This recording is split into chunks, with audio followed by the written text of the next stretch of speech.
The atmosphere in the hospital is heavy with gloom. A melancholic ringtone fills the air as the automated voice on the other end of the line says, "The number you have dialed is temporarily unavailable. Please try again later." It's 12:37 p.m. on April 10th, 2019. Kong Jae-won sits on her hospital bed, staring at her phone, trying once more to call her husband. But there's no answer, no text reply, no sign of him. He hasn't visited her since she was admitted. Jae-won, a young woman battling a terminal illness, is left to face her fate alone. The doctor has already told her she has only a few months left to live. The nurses, witnessing her suffering, do their best to care for her. But when a nurse arrives with Ji-won's medication, she finds the bed empty. Ji-won is gone, having slipped away unnoticed, determined to spend her remaining days on her own terms. While waiting for a taxi, Ji-won reflects on the contrast between her deteriorating health and the beauty of the world around her. It's springtime, and as cancer ravages her body, the flowers bloom vibrantly. How envious she feels. When the flowers wither, they still retain their beauty. A taxi pulls up and Ji-won gets in, directing the driver to the apartment she shares with her husband. The driver glances at her, his expression filled with concern. "Are you in a lot of pain?" "You'll be better soon," he reassures her. Ji-won says nothing, lost in her thoughts. It's been a long time since she's heard the local dialect in Seoul. A familiar image flashes in her mind, memories of happy times, when her father was still alive. There was a time when she truly experienced joy. The driver, noticing her silence, continues to encourage her. "Have you ever heard the saying, 'The child who died yesterday still wants to see tomorrow today'?" he asks. "If I were that child, I would probably think the same way," Ji-won replies wearily. "But even if I had to die today, I wouldn't want to see tomorrow. Nothing good would come my way anyway." The driver chuckles softly. "But if something good did happen, wouldn't you be happy?" he asks. The car comes to a quick stop beneath her apartment building. Ji-won reaches for her wallet to pay the fare, but the driver waves her off, refusing to take it. "Consider it pocket money from your father for your outing. Good things will come your way. You'll recover, make lots of money, travel the world, and meet someone who also feels like he's already dead." Today was the driver's last day on the job, and Ji-won was his final passenger. He wanted her to live well, to see that money as a promise he made to her as she opened the bill. She found a piece of candy inside. Ji-won smiled, agreeing with the driver's words as he drove away. She stood there, silently thanking him for giving her one last beautiful memory in an otherwise painful life. It felt truly nostalgic. Back to reality, Ji-won hurried into the building. She stood in front of the apartment door she hadn't seen in months since being hospitalized. Suddenly, she felt a bit hesitant, but gathering her courage, she took a deep breath and opened the door. As soon as Ji-won stepped inside, her eyes landed on a pair of red high heels, ones she had gifted to her best friend, Soo-min. Her heart sank. At that moment, she heard the voices of a man and a woman chatting in the room. Ji-won trembled as she moved closer, her anger building. Gritting her teeth, she pushed the door open slightly. What she saw confirmed her worst fears. Her husband, Min-jun, lying in bed with her best friend, Soo-min. But what she heard was even more venomous than she could have imagined. They were discussing how they would enjoy the 500 million won payout from her life insurance after she died. Rage boiling inside her, Ji-won burst through the door, shouting, "Who gave you permission to do this?" The two on the bed jumped up in terror. Min-jun panicked, trying to explain, but Ji-won was too consumed by fury to listen. She glared at him, gritting her teeth, and spat out, "Min-jun, you dog! Did you really think I'd just lie down and die without a fight? I'll make you pay for this. I'll expose you to the entire company, your families. Hell, I'll post it on social media so you'll never be able to show your faces again. I'll make you cough up everything you've gained so far." At her threatening words, Soo-min turned pale with fear. She rushed over, grabbing Ji-won's hand, pleading, "Please don't do this. We're friends, remember? I'm your best friend." Ji-won laughed bitterly, shaking her off. "Best friend? What kind of friend dates and leeches off her dying best friend's husband, all the while counting down to her death so she can cash in on life insurance? Do you even understand how disgusting you are? Sumin, terrified, dropped to her knees, begging Ji-won not to expose her to her family and the company. Through her sobs, she cried, "Please, don't ruin my life. I have to live. You're going to die anyway, but I'm not." Those words ignited Ji-won's fury. Without thinking, she grabbed Sumin by the hair, her rage blinding her as she shook her violently. But before Ji-won could act any further, Min-jun stepped forward and struck her across the face with enough force to leave her dazed and stumbling. Ji-won stood in shock, staring at Min-jun. "Did you just slap me?" she asked, disbelief in her voice. He shrugged casually and sneered. "You can hit others, but others can't hit you. Just get lost already. Stop dragging us all down with your miserable life. You're going to die anyway, so why bother tormenting everyone else?" Feeling utterly defeated, Ji-won's voice trembled as she replied, "It's because of you and your family that I ended up like this. Your family looked down on me because I grew up without a mother. My dad died of cancer and you took all my money to invest in your worthless stocks. If I'd been hospitalized earlier, maybe I could have survived longer, but now? Even if I die, I'll drag all of you down to hell with me. I won't let any of you die peacefully." Her words left Min-jun both shocked and furious. In a blind rage, he raised his hand and struck Ji-won again. She was too weak to dodge, and her head slammed into the corner of the table. Fresh blood poured out, and Ji-won collapsed to the floor, unconscious. Min-jun and Sumin looked down at her, but they didn't even care anymore. They were too consumed with panic over what to do next. Sumin nervously muttered, "What are we going to do now?" while Min-jun paced, his eyes betraying a hint of panic. Things had escalated far beyond their control.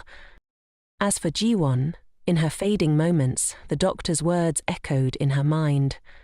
3 months at the shortest, 6 at the longest, and if a miracle happens, maybe 10. But at the age of 37, Ji-won would not even live out those few short months. In the midst of her pain, she heard a voice, a warm, loving voice. It was her father's.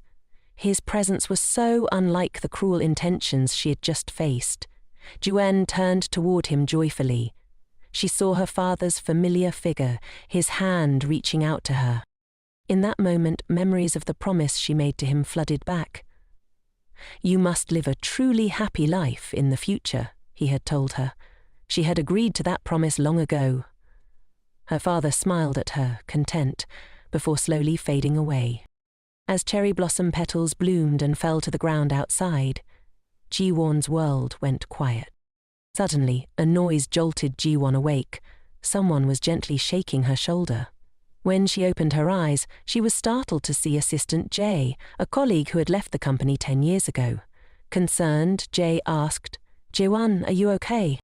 Ji-won, still dazed, tried to make sense of what was happening. She looked in the mirror and was shocked to see herself looking young and full of life. What on earth is going on?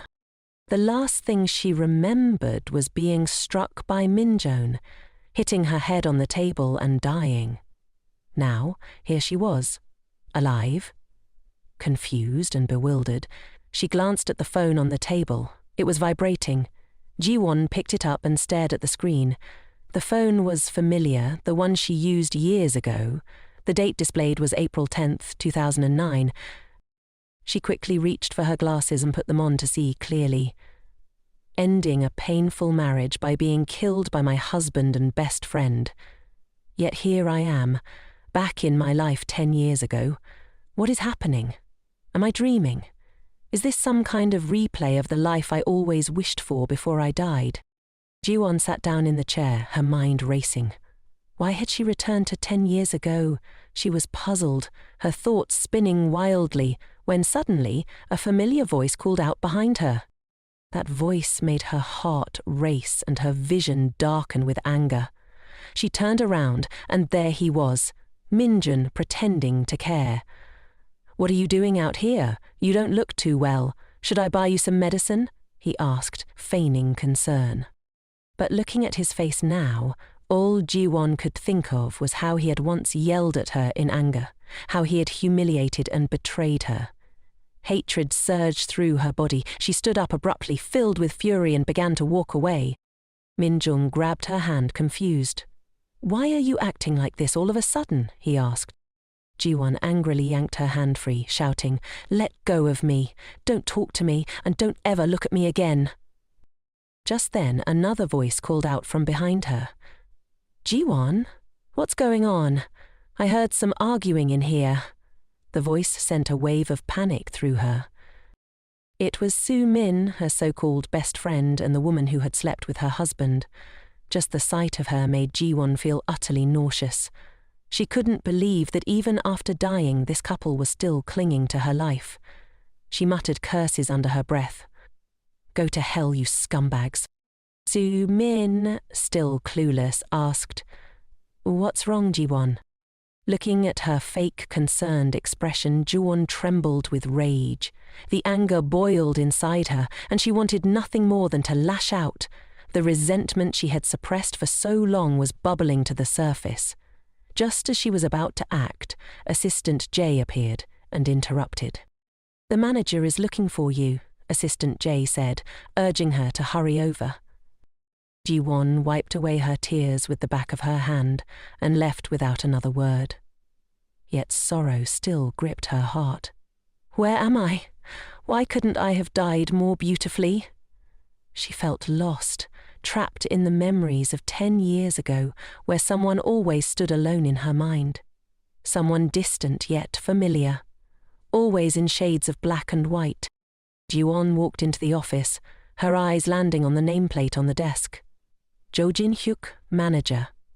Suddenly memories came flooding back. This was her stern superior from 10 years ago. The tall man, always dressed in a plain suit, never spoke unless absolutely necessary. As soon as she entered, his sharp voice greeted her. "Miss Kong Ji-won, this is the company. I expect you to clearly distinguish between personal matters and work." He handed her a stack of documents and added, "If there's nothing else, you should leave work early." Ji-won noticed a handkerchief placed on top of the documents. Jin-hyuk's tone softened ever so slightly as he spoke again. "Manage your personal emotions so they don't affect your colleagues." She quickly bowed her head in thanks and turned to leave, lost in her thoughts. As she walked, she accidentally tripped over a trash can. Before she could fall, a pair of hands reached out and caught her. "Are you okay?" came a concerned voice from behind her. The familiar voice of the department head echoed in her ears. This was the first time Ji-won had come face to face with the department head, standing so close to him. Ji-won replied that she was fine, pushed the department head away, and hurriedly ran off. Jin-hyuk just silently watched her, saying nothing. After tossing the documents onto her desk, Ji-won thought to herself that she had to get out of there. Perhaps reliving this hellish time was her punishment. But she absolutely couldn't just accept it like this. She left, leaving her colleagues in shock. In the elevator, Ji-won still couldn't believe she was back in this time, with even some things that weren't part of her past life's memories. What on earth does the universe want by bringing me back here, she wondered. The image of her earlier moment with the department head flashed in her mind. Lost in thought, she suddenly heard someone asking her something. It turned out the elevator doors had opened, and her colleagues were asking if she was getting off. She quickly apologized and stepped out. In her haste, she tripped over the elevator door.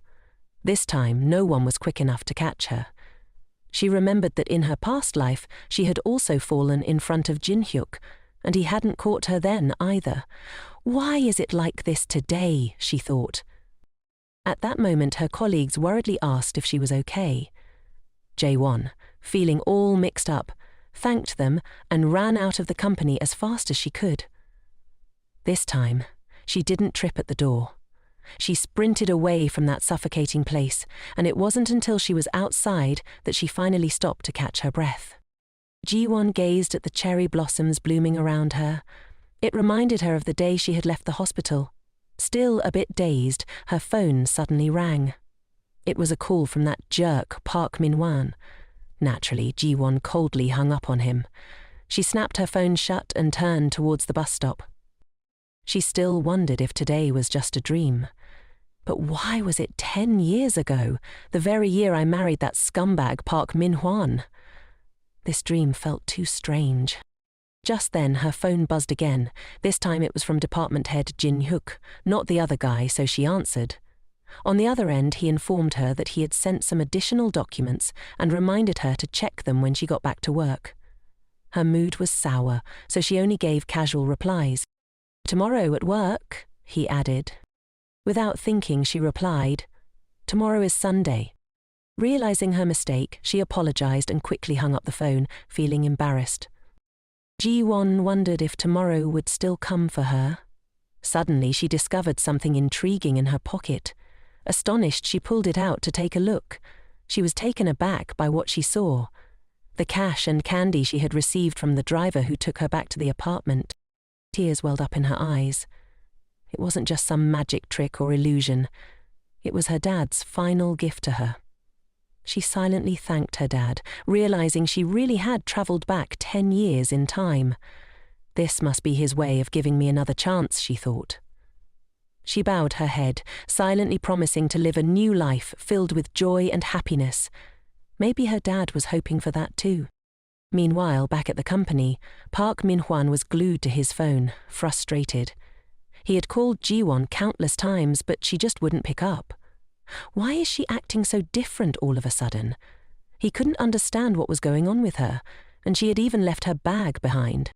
At that moment, Jo Soo-min, sitting across from him, curiously asked if he had managed to reach Ji-won. Min-hwan sighed and said it was no use. Ji-won was clearly upset about something. He planned to clock out soon and go find her, plus bring her bag back. Seeing his concern, Soo-min suggested they swing by Ji-won's favourite chicken joint after work to grab some takeout for her. "She'll totally love it," Soo-min said with a smile. Min-hwan happily agreed. Just then, the department head voiced his annoyance from the back. "Park Min-hwan, if you're still in the work zone, it's time to focus on the task at hand." His boss's words instantly had the two scrambling to apologize. Back at her seat, Soo-min pulled out her phone, scrolling through the messages she had sent to Ji-won, all unread. Her innocent face now twisted with resentment. Is she really ignoring all my messages? She wondered bitterly. Outside, it was a sun-soaked day full of bright vibes. Ji-won returned to her apartment, and as she entered her password, she suddenly realized it was still set to Park Min-hwan's birthday. "I need to change this right away," she thought. She quickly switched it up, then swung the door open and stepped inside. The familiar house appeared before her, but the first thing she saw were two framed photos of her with Min-hwan and Soo-min. Next to them was a plush duck bear, a friendship token that Soo-min had once gifted her, saying, "Whatever I like, you like too." Little did Ji-won know back then that Soo-min liked more than just plush toys. She liked her boyfriend too. Looking back, all the guys Ji-won had a crush on eventually confessed to Soo-min.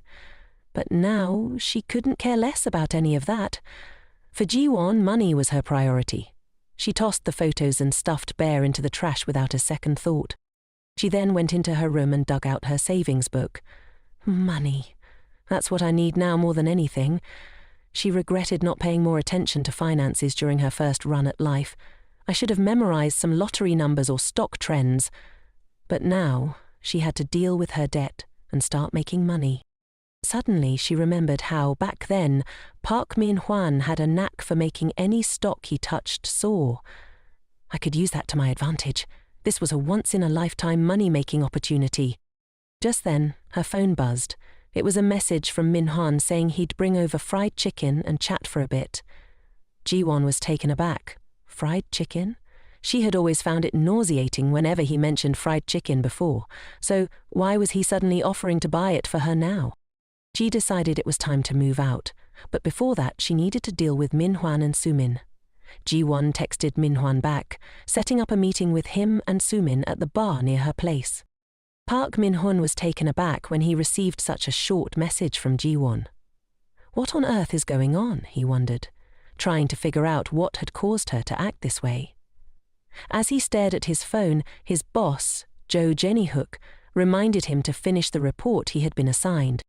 Min-hwan reluctantly dropped his phone and handed the report over to his boss. However, his report was quickly torn apart, and he could only bow his head in apology. Veen Hook coldly reminded him to focus on his work. "The office isn't a place for you to do homework," he said, tossing the report onto the table. Min-hwan was furious, but he could only mutter under his breath, "John Hookett, that guy only got his position through connections." Across the table, Jo Soo-min winked and handed him a note inviting him out for drinks after work. Min-hwan thought to himself, Soo-min really knows how to brighten people's moods. She's just so adorable. He quickly wrote a note back to Soo-min, telling her that Ji-won had invited everyone for drinks near her place after work. Soo-min sweetly smiled in agreement, but inside she was silently fuming, cursing Ji-won for ignoring her messages. Min-hwan decided to go down and tidy up the car first. Ji-won's used to my messy car, but Soo-min's different. In that moment, he realized Ji-won didn't act like a typical girl at all. Meanwhile, Ji-won was standing in front of her wardrobe, unable to believe how she had dressed 10 years ago. How did I not see it? Everything she owned was just outdated button-up shirts. She hadn't even bothered with makeup and always tied her hair in a ponytail, wearing oversized glasses that completely hid her beauty. Since today would be the last party with her boyfriend and best friend, she couldn't afford to go out looking like this. Ji-won picked up her curling iron and plugged it in. Just then, her phone buzzed with a new message, but because it was resting on the edge of the table, the phone slipped and fell to the floor. Ji-won reached down to pick up the phone, but just as her hand was about to touch it, she froze. A memory from the past suddenly came rushing back. She remembered sitting at her vanity, turning on the curling iron when a message had come in. The phone had dropped, and as she bent down to pick it up, her hand got caught in the cord, causing the curling iron to fall and burn her wrist. This time, however, Ji-won was careful. She picked up the phone gently, and her wrist remained unharmed. It was as if she had learned from her past mistake. The realization hit her. Fate could be changed. On her phone was a message from Min-hwan, saying he was on his way and that he had a gift for her. A gift? Ji-won thought back, rummaging through her memories. That day, Min-hwan and Soo-min had brought beer and fried chicken. Back then, she hadn't realized how well those two clicked together. A plan started forming in Ji-won's mind. If they liked each other so much, then let Soo-min marry Park Min-hwan in my place. She arrived at the bar early to wait for the others. She hadn't even taken more than a few sips of her drink when she heard someone calling her name. It was Min-hwan and Soo-min, the lovey-dovey couple arriving together. Soo-min cheerfully suggested that she would treat everyone to drinks today. Min-hwan explained that Soo-min had come here out of concern for her. Soo-min asked Ji-won how she was doing, pretending to be concerned. Ji-won couldn't stand her fake worry, so she casually replied, "Just to get it over with." She ordered food and asked the other two if they wanted anything else. Min-hwan, noticing a dish on the menu, asked Soo-min if she could eat that one, suggesting they order something different. Soo-min just smiled and said, "I like everything Ji-won likes." Ji-won noticed the earrings Soo-min was wearing. Soo-min had given her a pair just like them, and Ji-won had worn them without realizing they didn't suit her at all. In front of Ji-won, Soo-min chatted with Min-hwan without a care in the world. Min-hwan remarked that he was surprised the two were such close friends since they looked so different from each other. Soo-min grinned and said, "Ji-won had no friends growing up, so she always clung to me. Because she was petite, she could only wear clothes like this." Then Soo-min turned to Ji-won and, with a hint of jealousy, remarked that Ji-won was as big as a giant. Her words stung more and more, crossing the line. Soo-min placed her hand in Min-hwan's and explained that his hand was so big, almost like Ji-won's. Soo-min laughed and said she wanted to be like Ji-won, a beautiful giant standing in front of the demon Min-hwan. Ji-won calmly sipped her drink, unfazed. Then she spoke up, hinting that their portions were the same. She asked, "What were you doing while you were growing up like this?" Su-min, flustered by the question, quickly changed the subject and raised her glass with Min-hwan. The three of them toasted to their first time drinking together. Ji-won wasn't interested in clinking glasses with this couple. She silently watched their fake camaraderie. Soon, the boneless chicken was served, and Su-min exclaimed it looked gross. Min-hwan asked her if she had just said she liked it. Su-min, trying to cover, quickly replied, "Well, if Ji-won likes it, then everyone must like it, right?" She complimented Ji-won, saying she ate so well and that it must be delicious. Ji-won calmly called her out. "You called for chicken the last time we ate together and even ordered 3 bottles of soju." Su-min's face turned awkward, forcing a smile and asking if she really had done that. At that moment, the staff brought out the fish cake soup, but a drunken man stumbled by, knocking into the server and causing the hot soup to splash everywhere. The scalding liquid landed all over Ji-won's hand. She instinctively hugged her injured hand, wincing in pain. The server rushed over, apologizing profusely and quickly going to fetch ice and ointment. Su-min asked if Ji-won was okay, reaching out to check her injury, but Ji-won pushed her hand away. Su-min was utterly shocked. Ji-won coldly stood up, saying she was going to the restroom for a bit. Inside, she anxiously rinsed the burn under cold water. Her mood was foul as she thought about the strange coincidences that kept happening. Why didn't I fall in the office this afternoon but still tripped on the elevator stairs? The burn on her hand was eerily similar to the one she got from a hair straightener 10 years ago. Could it be that in this lifetime I still couldn't escape marrying that jerk Min-hwan? Is it true that what's meant to be will be? Ji-won thought, as she turned off the tap, determined not to let that happen. Returning to the dining table, Su-min was still using alcohol to act out. She was getting bolder, pretending to be cute in front of Min-hwan. Ji-won knew all too well that Su-min was putting on a show. 1 drink and Su-min would be flushed, while she could handle 3 or 4 bottles without breaking a sweat. However, Ji-won didn't bother to expose her. Suddenly, Su-min asked Min-hwan what he liked about Ji-won. Min-hwan smiled, praising Ji-won for being kind, smart, and very capable, saying she was a great match for him. Su-min chimed in, nodding in agreement, claiming she had a good eye for people. Ji-won silently scoffed. The two of them were such a perfect match in their act. Su-min smiled cutely, opening her mouth to ask Ji-won for a piece of fish cake. Ji-won's expression turned icy as she stuffed a huge piece into Su-min's mouth, making her choke. Oh, how the tables have turned, Ji-won thought. She activated her acting skills, asking if Su-min was okay. "I told you to eat slowly, you seem pretty tipsy. Let me call a taxi for you to head home." Su-min hurriedly explained she wasn't drunk at all, but Ji-won wasn't having it. Without hesitation, she forcibly pulled Su-min up and pushed her into a taxi. As soon as the door slammed shut, the car sped off. Ji-won felt a rush of liberation. She had been so cowardly in the past, she could have easily kicked Su-min out like this, but had lived like a fool, letting her bully her. Min-hwan sat in the cafe, feeling regretful, as he realized how happy he had been when Su-min was around. Ji-won had never been that charming to him. Ji-won returned to her seat, and Min-hwan still asked about Su-min. He even complimented Su-min's cuteness in front of Ji-won. Ji-won didn't care. She told him to drink more, since tomorrow was the weekend anyway. While pouring the wine, she accidentally splashed it onto her own glasses.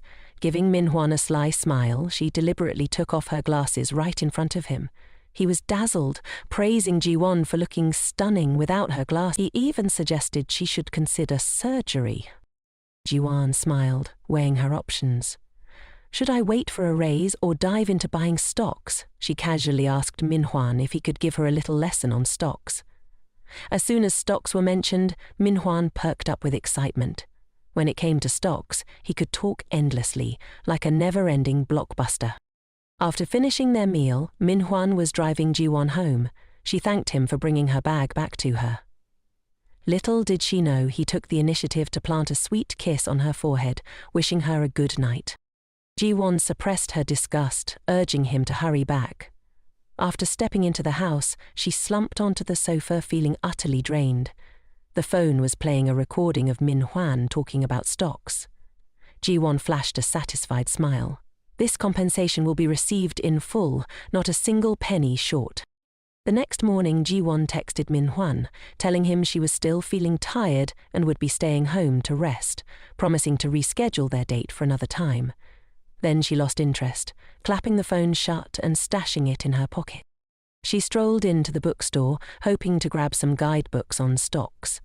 She stood there for quite a while, contemplating, but the books were packed with so much industry jargon that she couldn't wrap her head around any of it.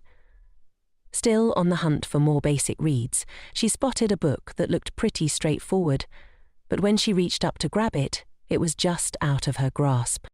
What kind of book is stacked so high, Ji-won thought. I'm already over 1.7 meters tall and still can't reach it. How is anyone else supposed to grab it? Suddenly, a hand reached out, helping her grab the book. Ji-won turned around to thank the person, but to her surprise, it was none other than the department head, Jin-hook. He held the book in his hand and curiously asked her if she was planning to quit her job. Ji-won was taken aback by the question. She stammered, at a loss for words. Jin-hook calmly asked again if she was considering quitting her job. Ji-won quickly composed herself and reached out to grab the book. She explained that she wasn't planning to quit, but had noticed Park Min-hwan getting into stock investments and was thinking about trying her hand at it too. Little did she know, Jin-hook's expression turned sour. Why on earth did I run into the department head here, she thought, and why did I have to provoke him? She quickly made up an excuse, claiming that she had already picked out her books and wanted to leave early. But then Jin-hook suddenly asked if she was planning to meet Park Min-hwan. Ji-won forced a smile and replied that she wouldn't be meeting Min-hwan today. She also asked if he could keep their meeting a secret from the other staff. Jin-hook raised an eyebrow and asked why he should do that. Ji-won hesitated and explained that she had told Min-hwan she was sick. He asked if she was really unwell, to which she smiled and replied that she was perfectly fine. It was just the weekend and she wanted some time alone. Jin-hook seemed about to say something, but when Ji-won asked, he simply said it was nothing. He turned as if looking for a book on the shelf and told her to head home, saying they would see each other at the office tomorrow. Ji-won prepared to leave, but couldn't shake the feeling that he seemed to have something more to say. Suddenly, he glanced up and complimented her earrings, saying they suited her well, unlike the previous pair. Ji-won was taken aback. Those earrings were likely the ones Soo-min had given her as a friendship token. She remembered that the department head had also mentioned that the previous earrings didn't suit her. She politely bowed to thank him and asked to leave first. For some reason, she felt a strange discomfort in her heart, but didn't dwell on it. She didn't notice Jin-hook watching her thoughtfully from behind. The next day, after arriving at work, Ji-won looked at the clock, which showed just past 7, and noticed the office was completely empty. She sighed, realizing this was the first time she had come to work so early. Suddenly, she spotted Jin-hook, who had been there for who knows how long. Curiously, she walked over to him and saw that he was sitting with his eyes closed, looking like he was in a deep sleep. She pulled the curtain shut, commenting that if he was tired, he could have come in a bit later. She stared at him, realizing his skin looked even better up close. Without his glasses, he looked just as handsome. Jin-hook suddenly opened his eyes, surprised to see Ji-won standing so close. He asked if she was really at work this early. Ji-won jumped a little, then laughed and replied that she was making up for leaving early last Friday. She quickly returned to her desk and fired up her computer. As she did, she recalled what Park Min-hwan had said about the pharmaceutical company, GA. Right now, the stock was priced at 8,001, and if she remembered correctly, this stock was about to pass its review. In a month, the price would skyrocket 6-fold. Now was the perfect time to cash in on some investments. So focused was she that she didn't notice Janook had sneakily crept up behind her. He said it was convenient to grab breakfast, so he got her coffee and a morning meal. Janook hesitated instinctively, preparing to decline, but then she paused. If she wanted to change, she should stop this habitual rejection. She decided to flash a bright smile and thank him. Thanks for treating me to food. From now on, she would embrace life and welcome the care of others. Jin-hook furrowed his brow in silence as if taken aback by something. Then he turned and told her to keep working before walking away. Ji-won was left feeling bewildered. Did he just blow up? It's true they were getting closer, but she still couldn't quite grasp his character. She turned back to the computer, shaking off what had just happened. Forget about it. There was something far more important going on right now. It was 8:23 a.m., and she had just finished the breakfast that the boss had picked up for her. Then, diving into the stock market with a sprinkle of fun, she started investing in GA Pharmaceuticals. She snatched up 2,500 shares, investing 20 million won like a true stock market superstar. Just then, Assistant Jane arrived at the company, ready to steal the spotlight. Department head Kim also showed up and chatted with the manager in the meeting room. Next up was the dynamic duo, the handsome guy and the green tea, who just so happened to bump into each other right outside the company gate. Soo-min casually asked why Ji-won had arrived so early, but she coldly replied that, at the office, she should call her assistant Kong. Soo-min shyly apologized to Ji-won. Min Hanan, standing on the sidelines, disagreed, saying that no matter what, they were still best buddies and there was no need to be so stiff like that. Ji-won didn't even look at him, remaining focused on her computer as she told him he should pay more attention while at the office. Min Hwan seemed oblivious to Ji-won's unusual behavior. He chuckled and inquired why she was sipping on an Americano today instead of her usual cappuccino. Ji-won kept a straight face, sipping her coffee. "This is a gift from my boss," she said, then added, 10 years ago, I was all about sweet treats like cappuccinos, while the boss was the only one who enjoyed the bitter notes of an Americano. No matter how bitter it gets, I still prefer sipping on an Americano." What did someone like Park Man-won even have to say about that? Ji-won stood up, pretending to stroll past Park Man-won's desk. He was currently in the peak phase of stock acquisition, and she wasn't about to let him rake in all the profits alone. Ji-won glanced at his computer screen and saw him selling shares of GA Pharmaceuticals. She was taken aback. Why on earth was he selling at this moment? Could it be that the future had changed? What on earth was his reasoning for selling those shares? They were supposed to skyrocket 5-fold in a month. What was going on? The only fate she wanted to change was her own. 10 years ago he had invested in GA Pharmaceuticals, and the profits had multiplied. But why had she just seen him sell a total of 3,500 shares? Why was this happening right after she bought those shares?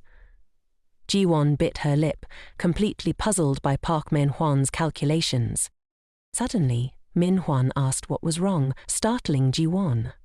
She forced a smile and said it was nothing, reminding him that the stock price of GA Pharmaceuticals was on the rise.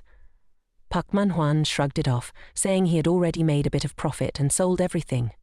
Just last weekend he had caught wind of some favourable news.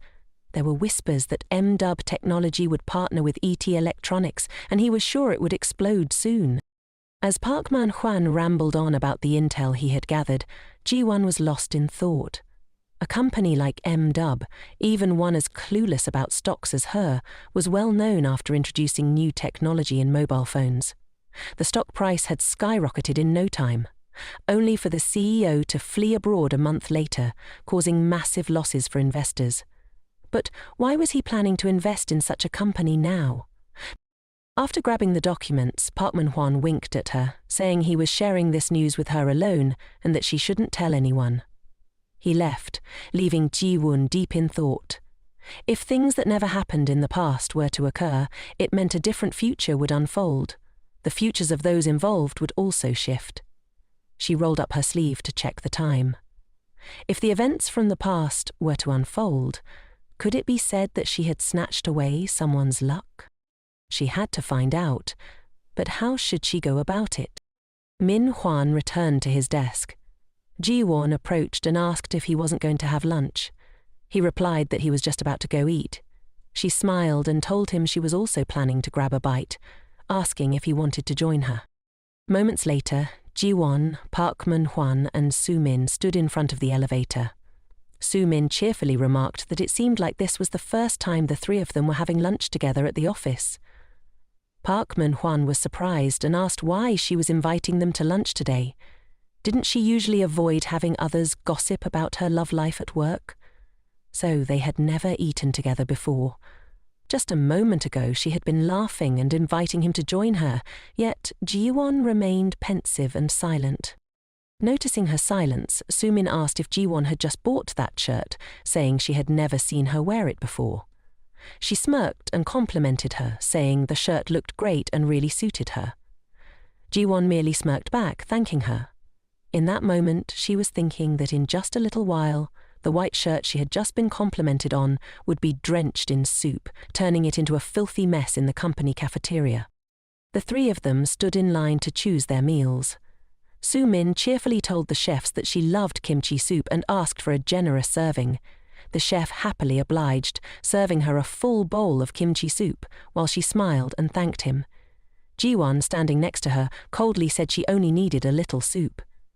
After getting their food, she and Soo-min went ahead to find a table to sit at. Soo-min, carrying a heaping plate of rice, pretended to look around for a table. Ji-won silently counted down the seconds, preparing for the moment when Soo-min would spill the soup all over her. She noticed Soo-min smiling mischievously. Then, Soo-min suddenly turned around, pretending to smile at Ji-won, intending to dump the entire bowl of soup all over her. Ji-won had anticipated this, so she swiftly dodged to the side. As everyone could see, Park Min-ju, standing behind, caught the full brunt of the food that Soo-min intended for Ji-won. He turned pale, speechless. Soo-min babbled apologies, confused about why he was standing there. She was in a panic, unsure of what to do. Park Min-hwan forced a smile and said it was fine. Thankfully, the soup wasn't too hot. But deep down, he was lamenting the loss of his shirt, worth over 1,000,000 won, trying not to lose his cool because it was Soo-min. On the flip side, Soo-min was asked if she got burned. She said she was fine, claiming she didn't see Ji-won, and that's why she turned back and accidentally spilled the soup all over him. Ji-won stood to the side, watching the two people checking on each other with a frosty expression. She told Soo-min to stop lingering around and hurry up to grab some tissues. Surprised, Soo-min pointed at herself and asked if she really had to go get them. Ji-won casually remarked, "You spilled it all over him, so if it wasn't you, then who else could it be?" She then set the tray down on the table and turned around to go grab something. Ji-won turned to ask if Park Min-hwan was okay, pretending to lament that this was his favorite shirt, making sure Soo-min, who was walking ahead, could hear. "This is the very shirt I gifted him on our 1-year anniversary." Soo-min stormed off with a twisted expression, fuming as she grabbed a tissue. When she brought the tissue back, Park Min-hwan was nowhere to be found. Ji-won simply mentioned that he had gone to the restroom. "You should just chill and sit tight while I go wash my hands." As Ji-won was washing her hands, you could hear someone calling from the next room. Ji-won paused for a moment, then turned back to ask if the person calling her was indeed talking to her. The person inside confirmed, saying they wanted to ask her for a favor. Ji-won instantly understood what the person was craving. She quickly reassured them, saying she would be right there with it in a moment. The people inside buzzed with gratitude for her. Later, Ji-won brought some goodies to the girl inside the room, making sure to bring an extra shirt to avoid any awkward moments. The girl could only express her heartfelt gratitude to Ji-won, feeling lucky to have her by her side. Without her, she wouldn't have known what to do. When she opened the door and saw Ji-won, the girl genuinely brightened, showering her with endless thanks. The girl, whose phone had died and who hadn't eaten yet, explained that the place felt like a ghost town and she was worried about getting stuck, which was giving her serious anxiety. It turned out the girl was Hyeni, who had started working with Young-soo a month ago. Hyeni was still smiling and thanking Ji-won profusely, mentioning that there were people who came before, but when she asked for help, they all just ghosted her. Ji-won asked if Hyeni wanted to grab a bite together, since she hadn't eaten yet. Hyeni's eyes sparkled with excitement as she instantly agreed. The two of them chatted away as they made their way back to the cafeteria. Meanwhile, Soo-min was having a lively chat with Park Man-hwan about how she's always ready to lend a helping hand. She mentioned that since childhood she's been super busy worrying about Ji-won. She also added that Ji-won wasn't really a social butterfly back in school, just to fill him in. Park Man-hwan praised her, saying she truly is a good person. Sumin, trying to reclaim her image in front of Park Man-won, suddenly recalled that 10 minutes ago she had gone to the restroom to grab some tissues for him. She yanked the paper angrily, feeling humiliated by Ji-won, who had just been staring at her, making her look like a complete fool. If it were before, Ji-won would have automatically brought tissues, so why had she suddenly been acting so differently lately? Just then, someone knocked on the door, calling out to see who was outside, hoping to get her assistance.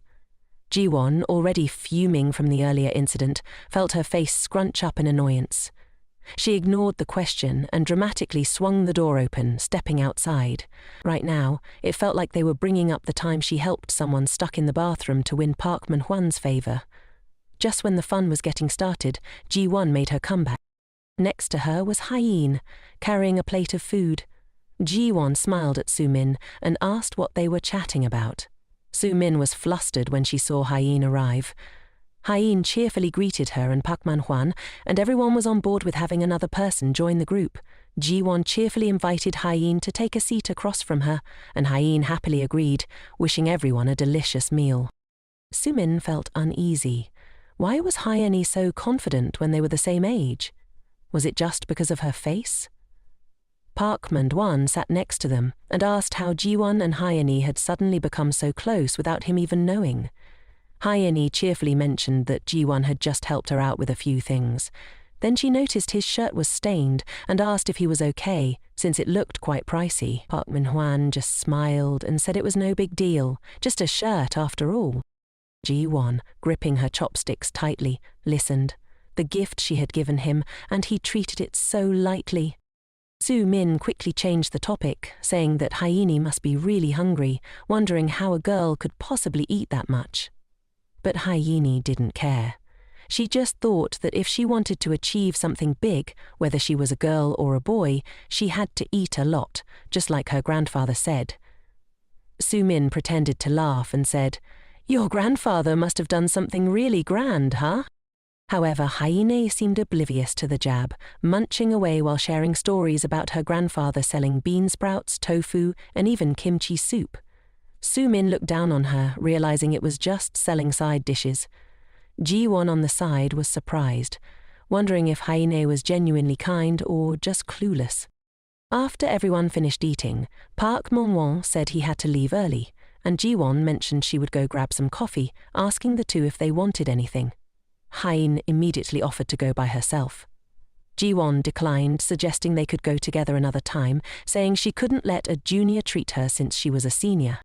Sumin then linked arms with Ji-won, asking her to get a hot cappuccino, acting all grateful. Ji-won swiftly shook her off and turned to Hyeen, asking what she wanted to drink. Hyeen smiled and said she wanted an iced Americano, promising to treat Ji-won next time. Ji-won smiled back and told them to go ahead. She would catch up later, then turned and walked away coldly. Sumin awkwardly waved goodbye to Ji-won, then turned to Hyeen, pointing at the jacket she was wearing and asking if it belonged to Ji-won. "When did you get so close to Ji-won? You two have never even talked at the company, but here you are together at the cafeteria. It's quite surprising." Hyeen, pressing the elevator button, explained that she had just happened to get stuck in the restroom, and Ji-won helped her out. She even lent her a jacket, which was enough for Ji-won to be her savior. Sumin was taken aback, realizing that the person stuck in the restroom earlier was Hyeen. She worried whether Hyeen recognized her voice from before. She covered her mouth and laughed, saying Ji-won just liked to meddle in other people's business. "She only does that for strangers," she warned Hyeen, not to trust Ji-won too much since she had known her for a long time. "I'm just looking out for you," she added. Hyeen, coldly remarking, said, "Actually, it's you who's meddling in other people's affairs. If you like to meddle so much, why didn't you speak up earlier and say you didn't want to help someone stuck?" Hyeen stepped into the elevator, completely ignoring Sumin's stiff expression. She pressed the close button and casually asked, "Aren't you coming in?" And, just like that, she went up. Sumin stood frozen in place, panic gripping her as she realized Hyeen had recognized her voice and all the lies she had spun. If those rumors spread throughout the company, what would she do? Suddenly, the voice of Manager Kim rang out from behind, asking Soo-min what she was doing standing there. She quickly hatched a plan to use him to get Hyeen out of the company before her secrets were exposed. Soo-min tossed her hair, smiling at the manager and complimenting his beautiful tie. He chuckled and said he would only wear that tie to work, praising her for making the company feel more vibrant. He rambled on about how the female employees in the office were quite dull, while Soo-min was not only beautiful but also feminine. Soo-min giggled, saying she had been feeling a bit tired lately, but his words were like a boost of energy for her. Hearing this, he became flustered, worried about what was bothering Soo-min, and assured her he would help her sort it out. Soo-min pretended everything was fine, deliberately trying to elicit his sympathy. She sidled closer to Manager Kim, whispering in his ear and asking if he would like to go out for drinks after work to chat with her. Meanwhile, Ji-won was ordering drinks at the cafe, and while waiting for her order, she suddenly remembered that the manager hadn't gone out for lunch, so she ordered some snacks for him as well. She thought about how the future had changed, with Park Man-won selling off all his most valuable shares, and how Jo Soo-min had spilled soup on his shirt instead of Ji-won's. It meant she could snatch away someone else's luck.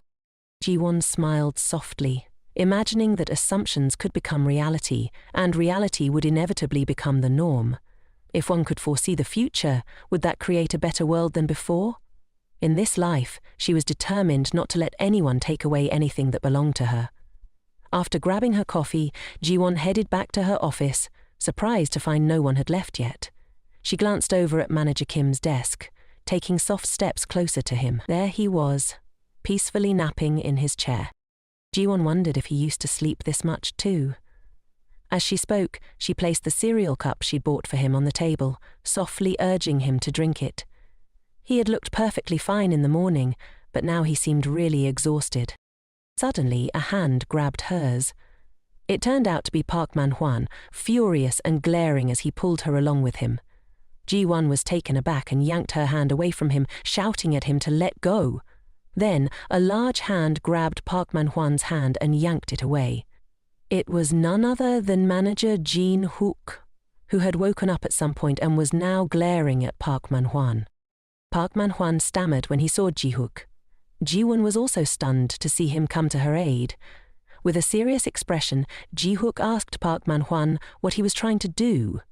After recovering from his shock, Park Man-hwan retorted that he wasn't doing anything. He just wanted to have a private chat with Ji-won. Ji-hook wasn't backing down, though. He stated that even though it was lunchtime, this place still belonged to the company, and if there were private matters to discuss, they could wait until after work. The two exchanged heated words, sparks flying in the air, while Ji-won just gazed in disbelief. Jin-hook then turned, grabbed the cup of water she'd left on the table, thanked her for the drink and walked away.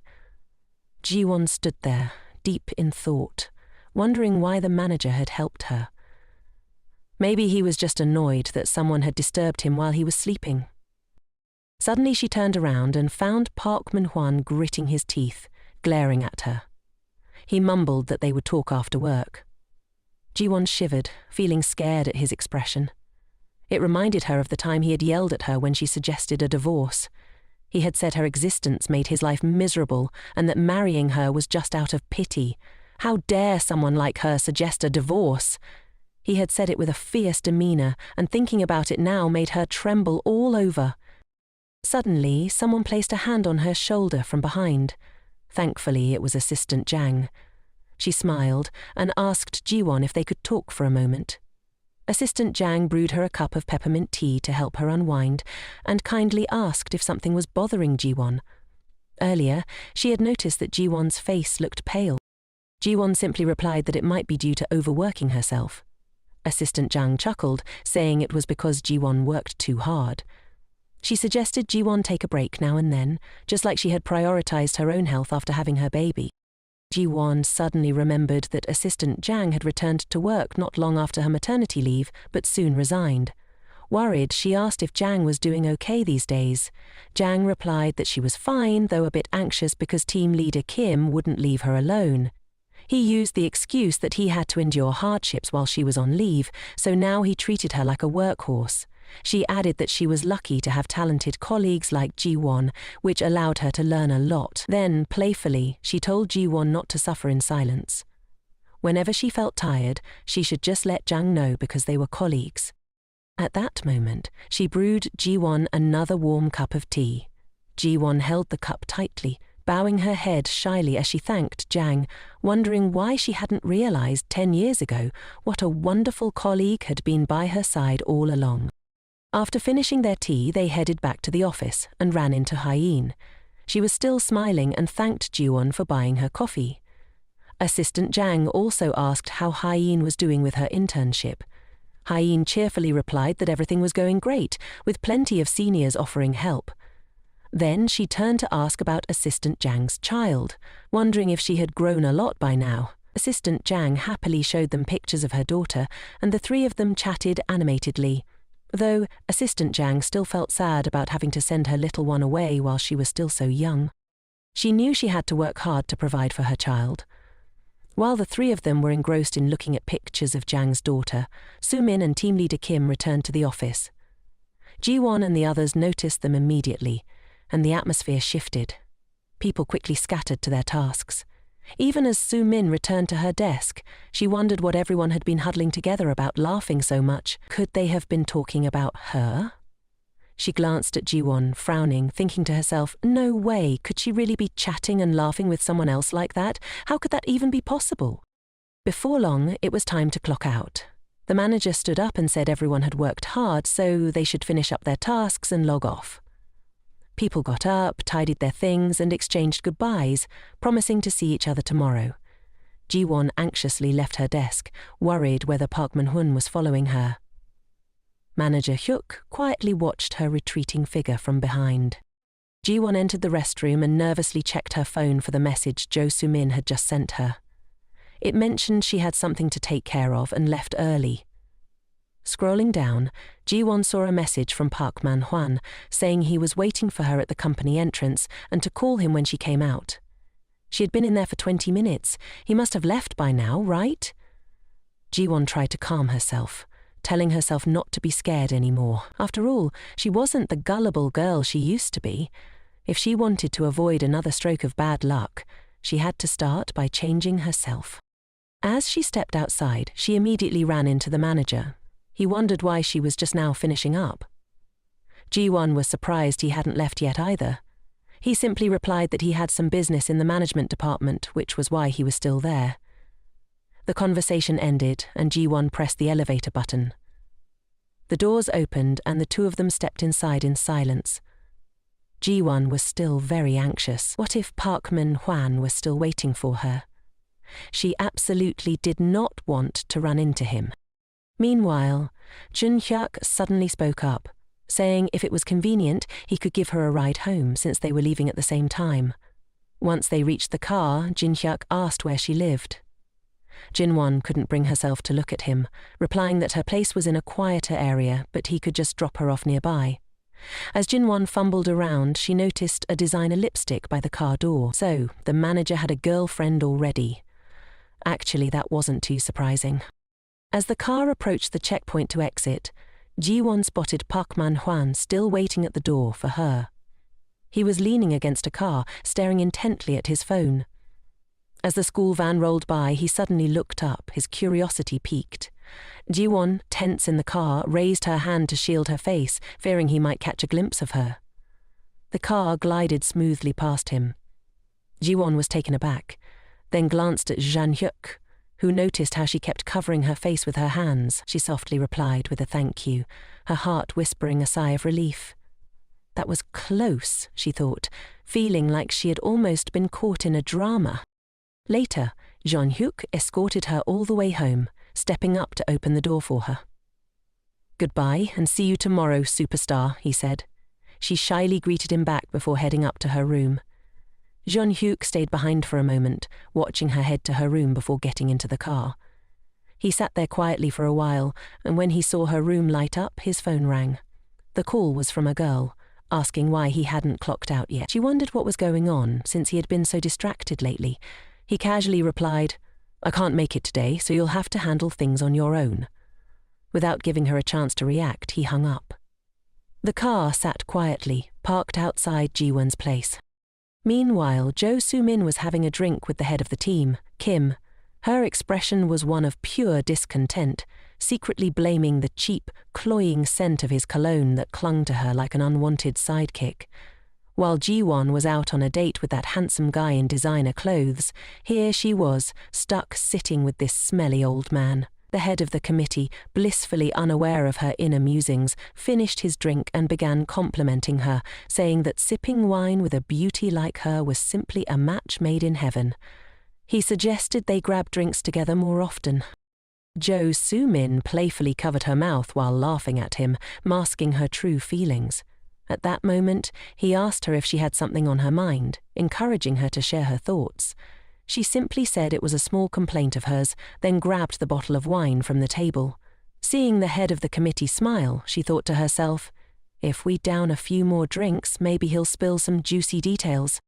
While pouring a generous glass of wine for him, she casually mentioned Hyeni and assistant Jan, deliberately implying that they weren't fond of her. She pretended to be a damsel in distress, claiming that they had no right to treat her this way. She said she wanted to snap back at them, but if she decided to quit, he shouldn't take it to heart.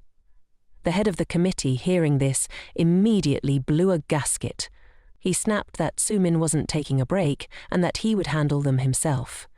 In the company, with the chairman, he couldn't do anything, but here, he was the number one. Soo-min smiled and thanked him, but she didn't forget to add a little fuel to the fire, saying she really wanted to get along with everyone, but that they were being too harsh on her. The head of the department comforted her, suggesting she drown her sorrows in some drinks tonight, and assured her he'd handle everything else. He then turned to cheerfully clink glasses with her. Soo-min took a sip of her drink and shot a glance at him. She secretly smiled to herself, thinking how foolish and easily manipulated he was.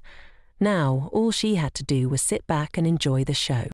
Meanwhile, at home, Ji-won had just finished her shower, towel in hand while scrolling through her phone.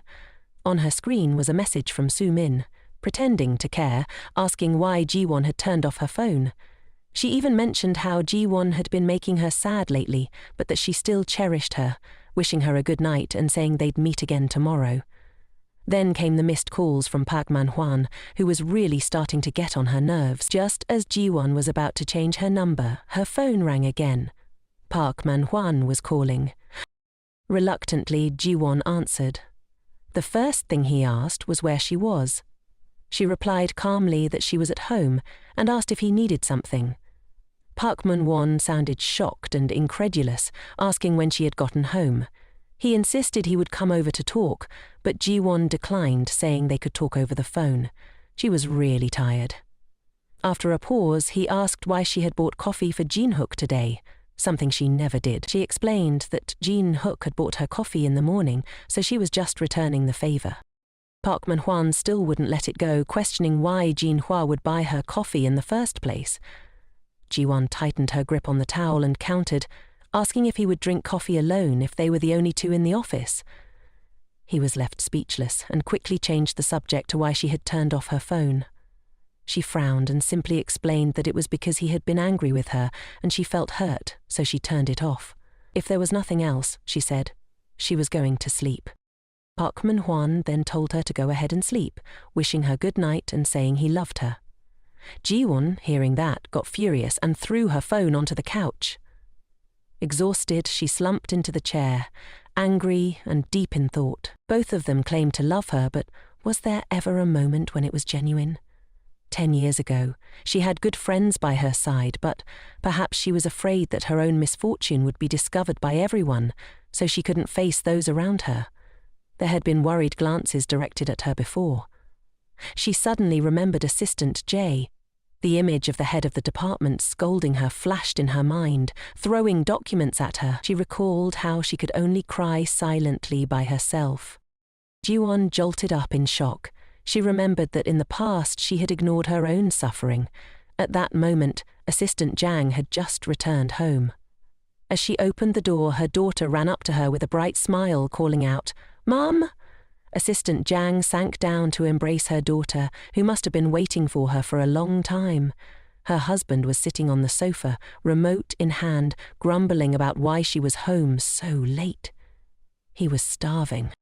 Assistant Zhang hugged her daughter and told her husband to stop watching TV and go to the kitchen to make something to eat instead of starving.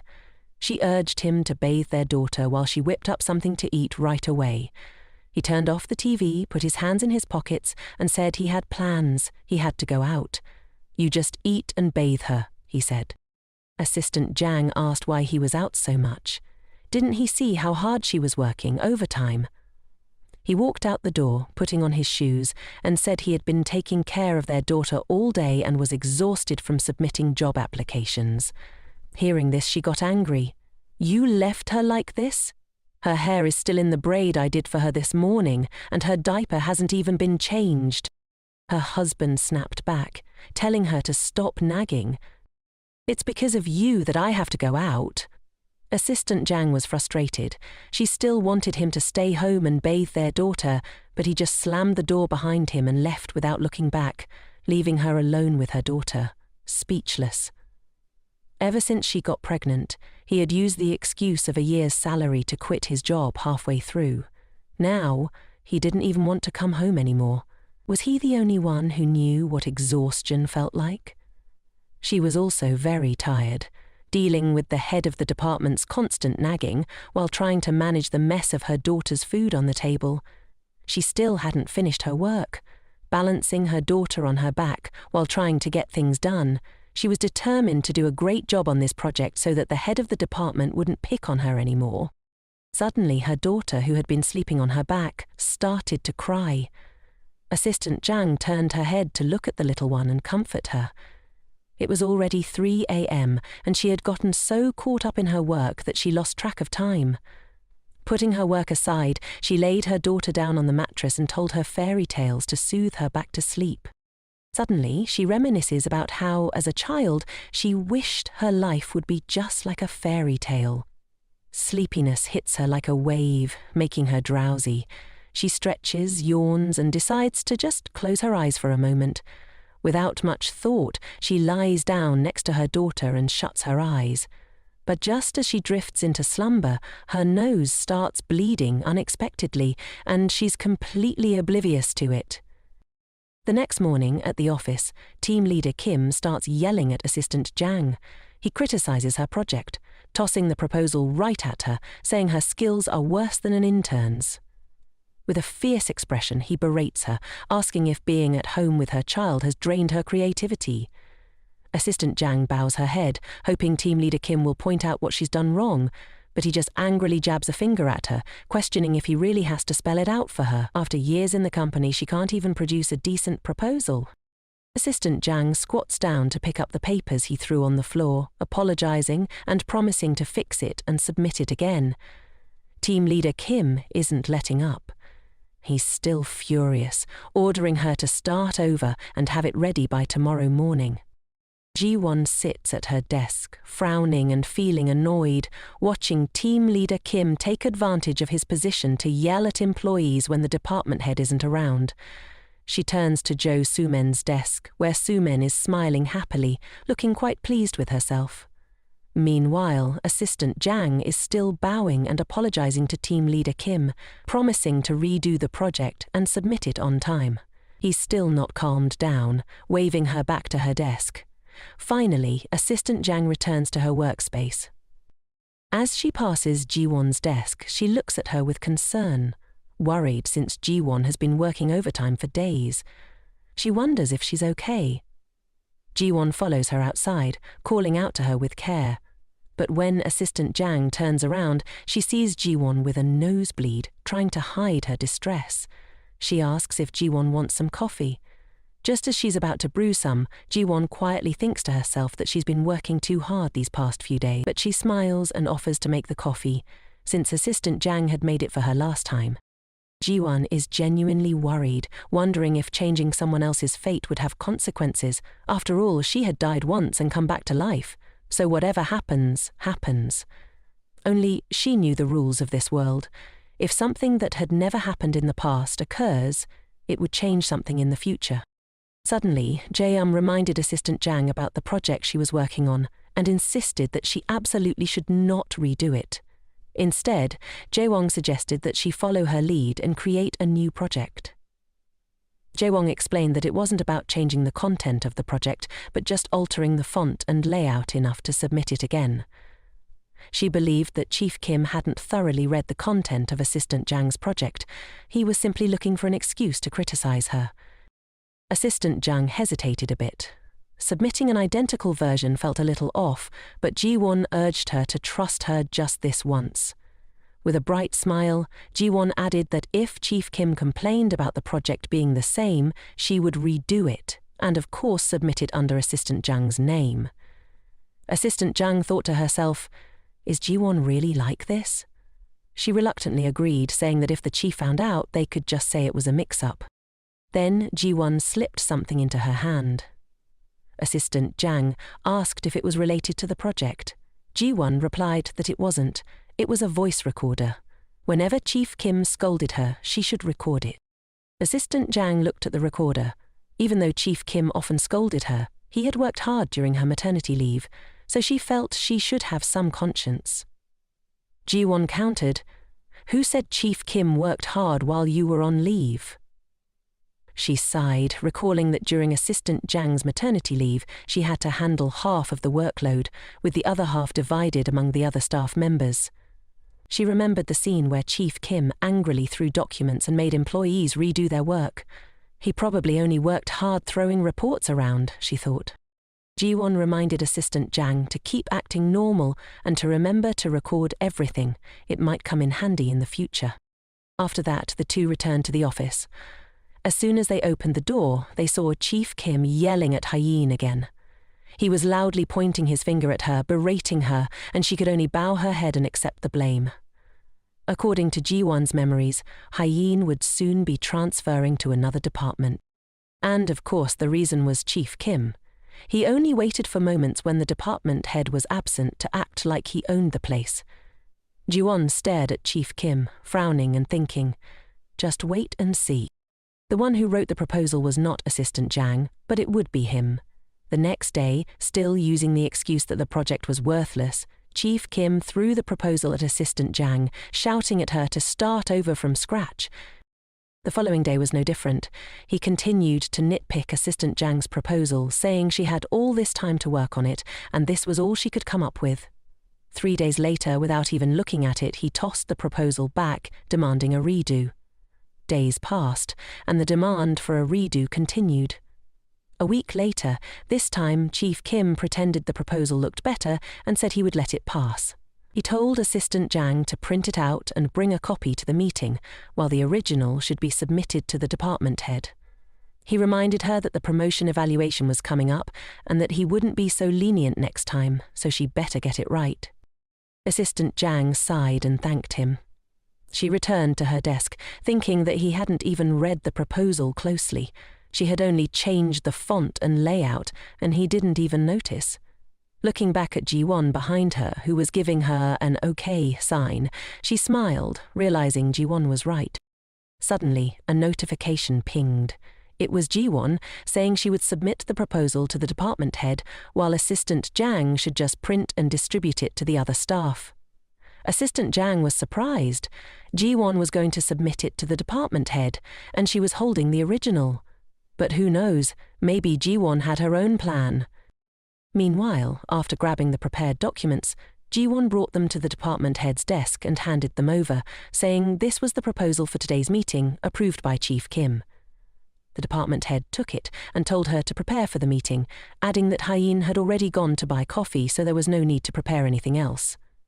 Ji-won complied, but was curious about Hye-in buying coffee. Soon, the table was filled with Americanos that Hye-in had brought back. Everyone was grateful and praised Hye-in for being so thoughtful. Just as everyone was in high spirits, Hye-in smiled brightly and said, "It's nothing. The department head is treating you, not me spending my own money." Suddenly, Chief Kim's voice boomed, asking who had brought coffee to the company. Hearing this, Hye-in immediately said it was her who had bought it and cheerfully handed him a cup. He not only refused to take it, but also yelled at her for bragging to him. He shouted loudly, criticizing the coffee she bought as overpriced and mediocre in taste. Who drinks coffee before a morning meeting anyway? There's plenty of coffee piled up in the break room. How dare a contract employee use the company card so recklessly like that? Little did he know, manager Jean-Hook had been standing behind him the whole time, his brow furrowed. He informed the man that it was he who had given the company card to Hyene to buy the coffee. The man was taken aback, stammering that he had also intended to use the company card to buy coffee. Jean-Hook coolly replied that it was his card, and since he didn't like instant coffee, he had asked Hyene to go get some. Ji-won and Soo-min, standing nearby, were astonished. Ha-jung had used the manager's personal card to buy coffee. No one had ever done that before. Soo-min, with a displeased expression, turned away to another spot. After that, the meeting commenced, with Jin-hook sitting at the head. He asked if the project was from Assistant Jang. Assistant Jang held the project proposal and began to present her work. Everyone focused on the copies in their hands, listening intently to her presentation. Suddenly, Jin Ye-hook interrupted the presentation. He flipped through the proposal he was holding and pointed out that it didn't match what Assistant Jang was presenting. Seeing this, Chief Kim got furious and scolded Assistant Jang. He had told her to submit the original document to the manager, yet here they were with the wrong version. She hesitantly apologized for submitting the wrong proposal that Chief Kim had returned. Chief Kim turned pale and handed Jung-hook his copy of the proposal to review, not forgetting to scold Assistant Jang a few more times. Jun-hook took the document and began to examine the proposal. As if he had discovered something, he asked Assistant Jang if this was indeed the proposal that had been returned. She looked at the stack in her hands and confirmed it was. Jung-hook then turned to Chief Kim and asked why he had returned the first proposal. The man fumbled, trying to cover up by saying the proposal wasn't clear enough. Assistant Jung had hastily patched together some content from the internet and submitted it to him, which is why he had returned it. He then pretended to shake his head, claiming that since this time it was done well, he was approving it today.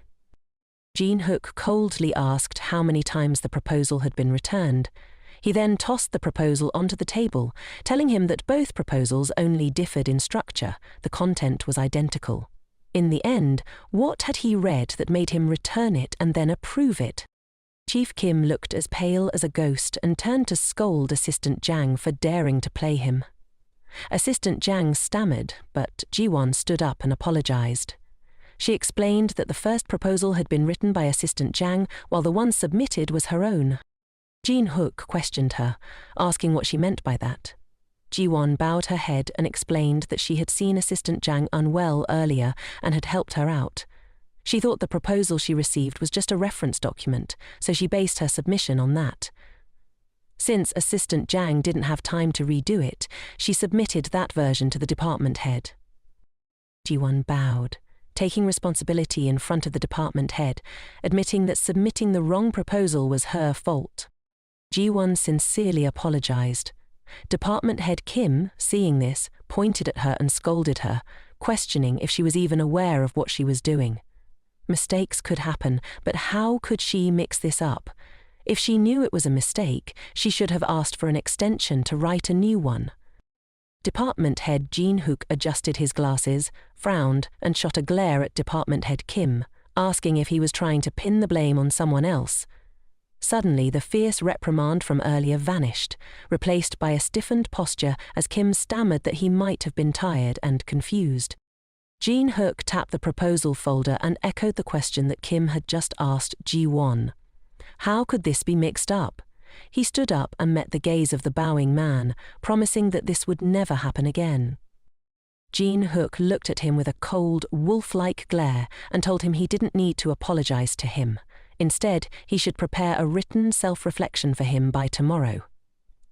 At that moment, department head Kim trembled in fear at Jin-hook's intensity, unable to utter a word.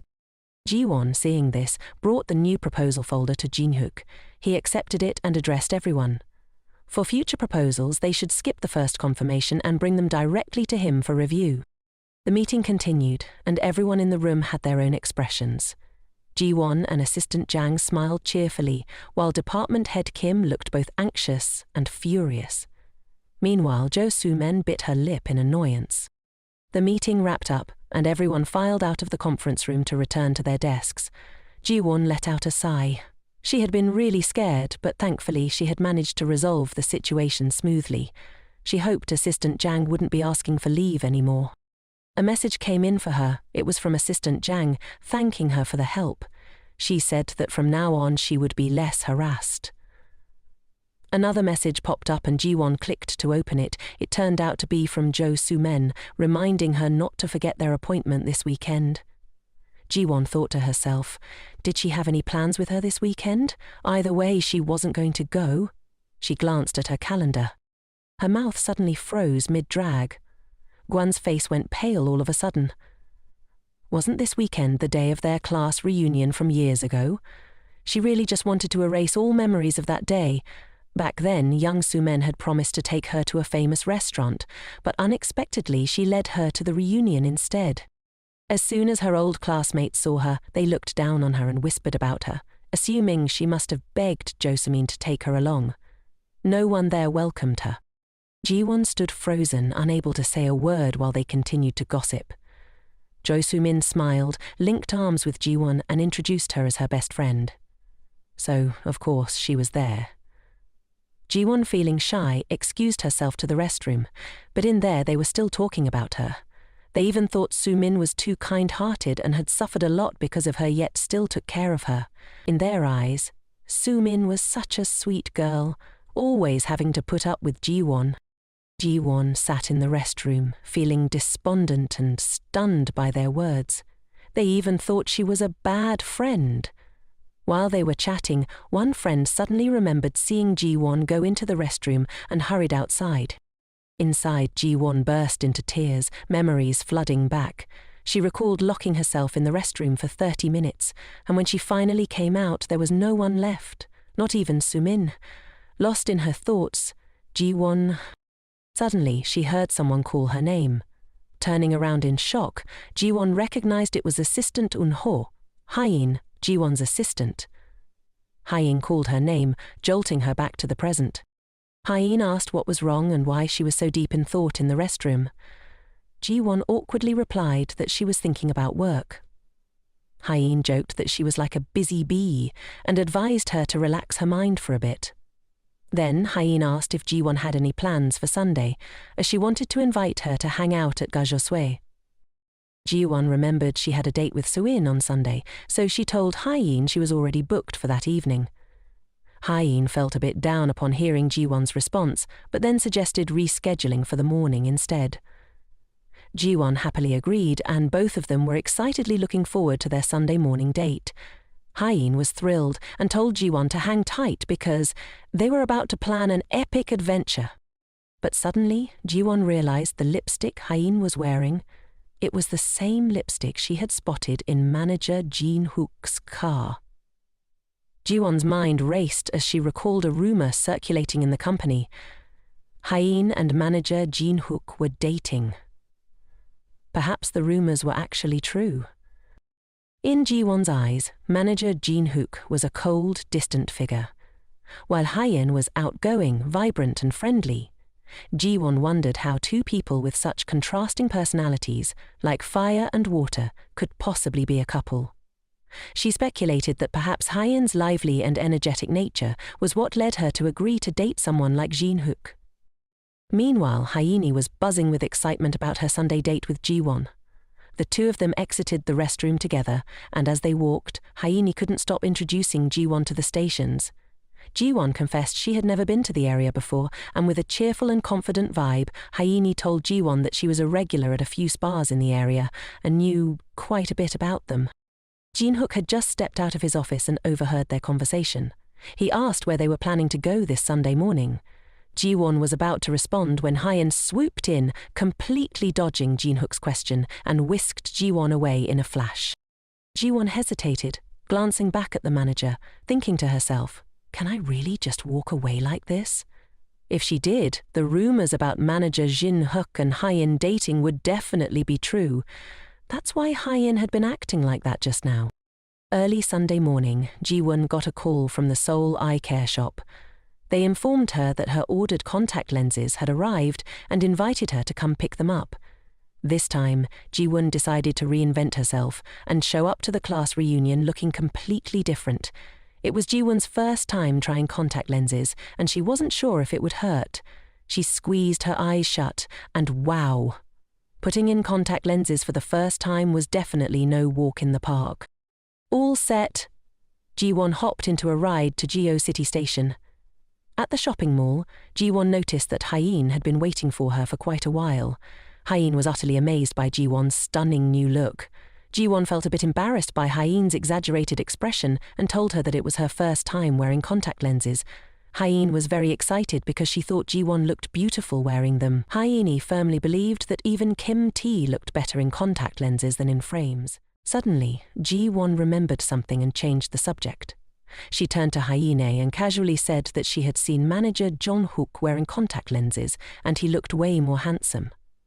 Hyeen was taken aback, her face lighting up as she realized Ji-won was casually bringing up the manager right in front of her.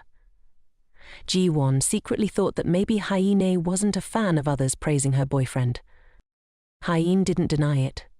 She skillfully dodged Ji-won's comment and switched the conversation to their plans for today's outing. Ji-won was surprised. There was actually a whole plan in place. The first stop Hyeen took Ji-won to was a hair salon. Hyeen introduced her boss, someone she really admired, to the cafe owner. Ji-won, eager to reinvent herself, asked the owner for advice on a hairstyle that would suit her. After a bit of admiration, the shop owner told Ji-won that she would rock a curly hairstyle under the magic touch of the cafe owner. Ji-won eagerly anticipated a totally transformed version of herself. First, the stylist trimmed Ji-won's hair a bit, and then continued to curl the ends. Finally, it was all about the glam. Ji-won became the boss lady and didn't forget to ask for the perfect hairstyling steps for her face shape. Finally, it was done. Hyeen was the first to rush over, roaring with excitement at Ji-won's transformation, while the owner beamed with pride and satisfaction over her masterpiece. But the most surprised of all was Ji-won. She almost didn't recognize herself in the mirror. Suddenly, the phone rang out like a dramatic plot twist. Sween called to remind Ji-won about their date tonight, and especially reminded her to wear the earrings she had gifted her. Of course, Ji-won knew those earrings didn't suit her at all, but she still agreed with Sween. Ji-won smiled as she thought about her original plan. She would have Sween marry Park Min-hanan in her place, next on the agenda. She invited Hyeen for a shopping spree. And of course, Hyeen happily agreed right away, as this was part of the fun outing she had been eagerly anticipating for the past few days. On Sunday night at the class reunion, everyone was thrilled to finally catch up after such a long time apart, and the atmosphere was buzzing with laughter and lively conversations. Suin couldn't help but bring up Ji-won during the chats, fully aware that everyone thought Ji-won was the reason behind her many embarrassing moments. Meanwhile, Suin played the noble card, totally unfazed by all that drama, while her classmates thought she was just being a total airhead. Some people were curious about what Ji-won was up to these days, but they couldn't resist throwing shade at her down-to-earth fashion choices. Suin continued to defend Ji-won in front of their friends, and also shared with everyone that Ji-won would be joining the event. Suin pulled out her phone to call Ji-won, but the real reason she wanted Ji-won to come to the class reunion was something only the two of them understood. Ji-won picked up the phone, and Swin eagerly asked where Ji-won was, offering to come pick her up. Ji-won coolly replied that there was no need, and quickly stepped inside, ready for the show to begin. Everyone present was left in awe. They were taken aback as Ji-won cheerfully waved hello to everyone. She was no longer the everyday plain Jane. She was completely transformed into a showstopper. It had been ages, and Sween was the most surprised one of all. Ji-won was totally in sync with Sween, casually asking her about their date while pretending to be completely clueless about the class reunion. Sween rushed over to Ji-won, introducing her to the whole class as her best friend. And the one who brought her along, the whole class was buzzing with whispers. A guy even jumped up in surprise upon seeing Ji-won transform into a stunning beauty. But Ji-won didn't recognize him. She asked who he was, and he clearly answered, "Me, Kim Tae-song." Ji-won recalled that he was the one who teased her all the time back then. He noticed that Ji-won and Soo-in were wearing matching earrings, and couldn't help but emphasize how perfectly they suited Ji-won, while Soo-in looked like she had borrowed her mum's pair. Tong even asked Ji-won for her phone number and casually inquired if she had a boyfriend yet. Ji-won glanced at Swin, who was biting her lip in silence. The classmates were buzzing about Tong's actions, claiming he had no conscience. Ji-won got up and headed to the restroom, where the whole class was whispering and gossiping about Ji-won's transformation, even comparing Swin's look to something straight out of a fashion faux pas. Soo-in was fuming over the gossip, completely baffled by the situation unfolding around her. Everything was spiraling out of control, far from what she had anticipated. In the restroom, Ji-won slipped in because she found the class reunion utterly boring. She opened the door to the third bathroom, pondering as she gazed inside, vividly recalling the memories from this day 10 years ago. Soo-in, someone she once considered a close friend, had always been spreading rumors and bad-mouthing her. She couldn't understand why Swin's friends hated her so much. Remembering the story she had heard while sitting in the bathroom 10 years ago, she finally understood the real reason behind Swin's actions. This was precisely why she was revisiting that dreadful memory once again. Ji-won gritted her teeth. Even now, she couldn't believe it. Suddenly, a notification pinged on her phone. It was her manager, Jean Huck, texting to ask what she was up to. She replied that she was at a class reunion, unsure if there was an urgent matter since it was the weekend. She snapped her phone shut and heard footsteps approaching. Still the same gossip about her. She had heard these words a decade ago, and she remembered every single one, as if etched in her mind. Their conversation played back in Ji-won's head like a tape rewind, but this time was different. She couldn't let herself run away like a fool anymore. She pushed the door open, surprising them all. Ji-won asked if they wanted to hear what she had done to Swin back in high school. Swin's friends were taken aback by Ji-won's sudden appearance, but they still defended Swin, claiming she was just pretending to be clueless. They asked if Ji-won remembered Baek and Hanan. Ji-won was equally shocked to hear them mention that name. It turned out it was because of him that her friends criticized her for liking Baek and Hanan, which supposedly prevented Swin from confessing to him, but she knew that wasn't the truth. She had always thought that Baek and Hanan had a crush on Swin throughout their 3 years of high school. Back then, Ji-won received a love letter, but Swin told her that Baek and Hanan had confessed to her, even claiming she had no feelings for him. So Ji-won assumed that the letter was meant for Swin, only to realize now that it was actually for her. She didn't deny that she liked Baek and Hanan, but she had no idea that Swin liked him too. Yet those friends continued to defend Swin, even suggesting that Swin's failure to get into college was Ji-won's fault. They demanded that Ji-won leave Swin alone, especially since Swin was about to work at the same company as Ji-won. Hearing this, Ji-won could no longer hold back. She pulled out her business card and told them that Swin got hired as a contract employee because she had referred her. All of Ji-won's friends were skeptical about what she was saying. They snatched the business card from Ji-won's hand, and after reading the information on it, they realized Ji-won was right. She emphasized that, as a contract employee, Soo-in was super busy and had no time for beauty care. She even sarcastically remarked that the handbag her friend Ji-won was using was a knockoff. Hearing Ji-won say that, the whole group panicked. They demanded she apologize immediately, but they had no idea that Ji-won had changed. She knew the whole truth now. She had come back to get revenge on all of them. The ones who should be apologizing were them, not her. Throughout their high school years, they had blindly followed Swin in bullying her without checking if it was right or wrong. The group fell silent because the truth was undeniable. Ji-won asserted that if they saw the receipt for the handbag from the mall, she would apologize for calling it a knockoff. However, the more they heard, the angrier they got. Ji-won pointed out that while they were feeling wronged, she had felt the same way all those years. Ji-won told them that if they didn't believe her, they could go ask Swin. Then she turned and walked away with a fierce attitude, hoping she would never have to cross paths with them again. As she quickly exited the restroom, Ji-won couldn't shake off her disappointment in someone she once considered a close friend. It turned out Soo-in had always been slandering her. Remembering her high school days, Ji-won was sure that her isolation was also due to Sween, and today she finally understood the reason. The sound of Suin calling her snapped her out of her thoughts. Suin asked what she was doing standing there, and Ji-won gave a half-hearted answer. Suin was curious about what Ji-won and her friends had been talking about. Ji-won didn't beat around the bush. She recalled Park and Hwan, the most admired student council president in school, always surrounded by a dazzling aura. Ji-won was no exception.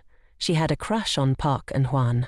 He was always gentle with her, making her feel warm and cherished, but he had responded to her confession with disdain.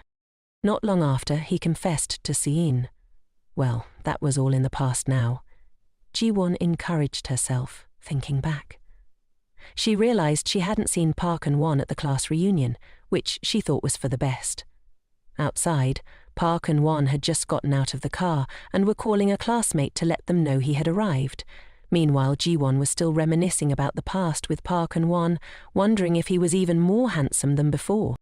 Park and Hwan was totally taken aback when his buddy announced that Ji-won was also coming and was looking absolutely stunning. He insisted that when Park and Hwan saw Ji-won, he'd be completely blown away because she was no longer that girl from back in the day who wore glasses. But in Ji-won's eyes, she had always been the beautiful girl. He never expected that they were just separated by a glass door.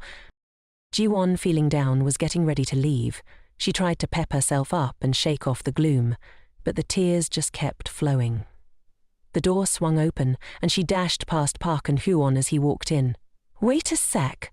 Park and Hwan, while on the phone, suddenly had a light bulb moment.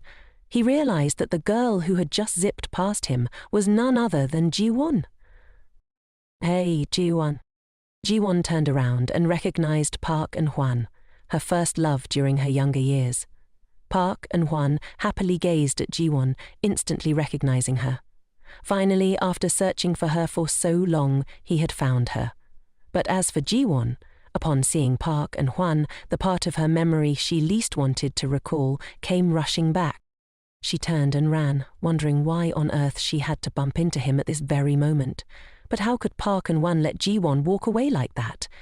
He hurriedly chased after her, shouting loudly, "You're here to meet Ji-won. You just need to pause for a moment and chat with me inside the cafe." Sumin's friends were eagerly waiting for Ji-won to return and were furious when they heard Ji-won's words. They wanted to get the real scoop from Sumin. On Park and Hwan's side, he once again suggested having a quick chat with Ji-won, just for a moment. Ji-won stood still. Suddenly, a car screeched to a halt right in front of her. The person stepping out of the car was manager Jin-hook.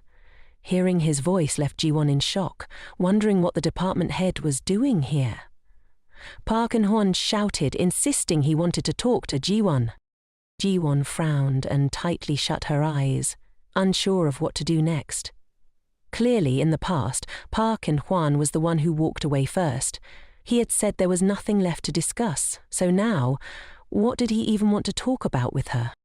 With that thought, Ji-won turned away, leaving Park and Hwan standing there. She hopped into the boss's car for her grand exit. She was done with this place. But Park and Hwan still wouldn't give up, shouting loudly that Ji-won absolutely had to check the messages on that forum. Ji-won suddenly recalled the forum. Since graduation, she hadn't logged in there anymore. Jin-hook drove off into the sunset, and Ji-won glanced in the mirror, noticing Park and Hwan still standing there. She wondered why she had said that to him. As for Jin-hook, he remained silent, stealing glances at Ji-won as they drove. Meanwhile, in the restroom, the conversation between Sumin and her friends was still going strong. They were asking Sumin if it was true that she was a contract employee, and if Ji-won had introduced her to the job, as she had claimed. Hearing this, Sumin turned pale, wanting to dodge the question, but her friends weren't letting her off the hook. They were furious for being played. Sumin explained that she had confused it with another company and hadn't meant to say that. As she spoke, she silently blamed Ji-won, thinking that everything happening was because of her. At that moment, her friends began to realize that everything Ji-won had said was true, including the fact that she couldn't confess to Park and Hwan because Ji-won hadn't either. Soo-min turned pale again, thinking Ji-won had lost her mind for bringing that up. Back then, they were all just kids, and she had forgotten about that incident. One friend angrily pushed Soo-min, accusing her of deceiving them to gain their sympathy all this time.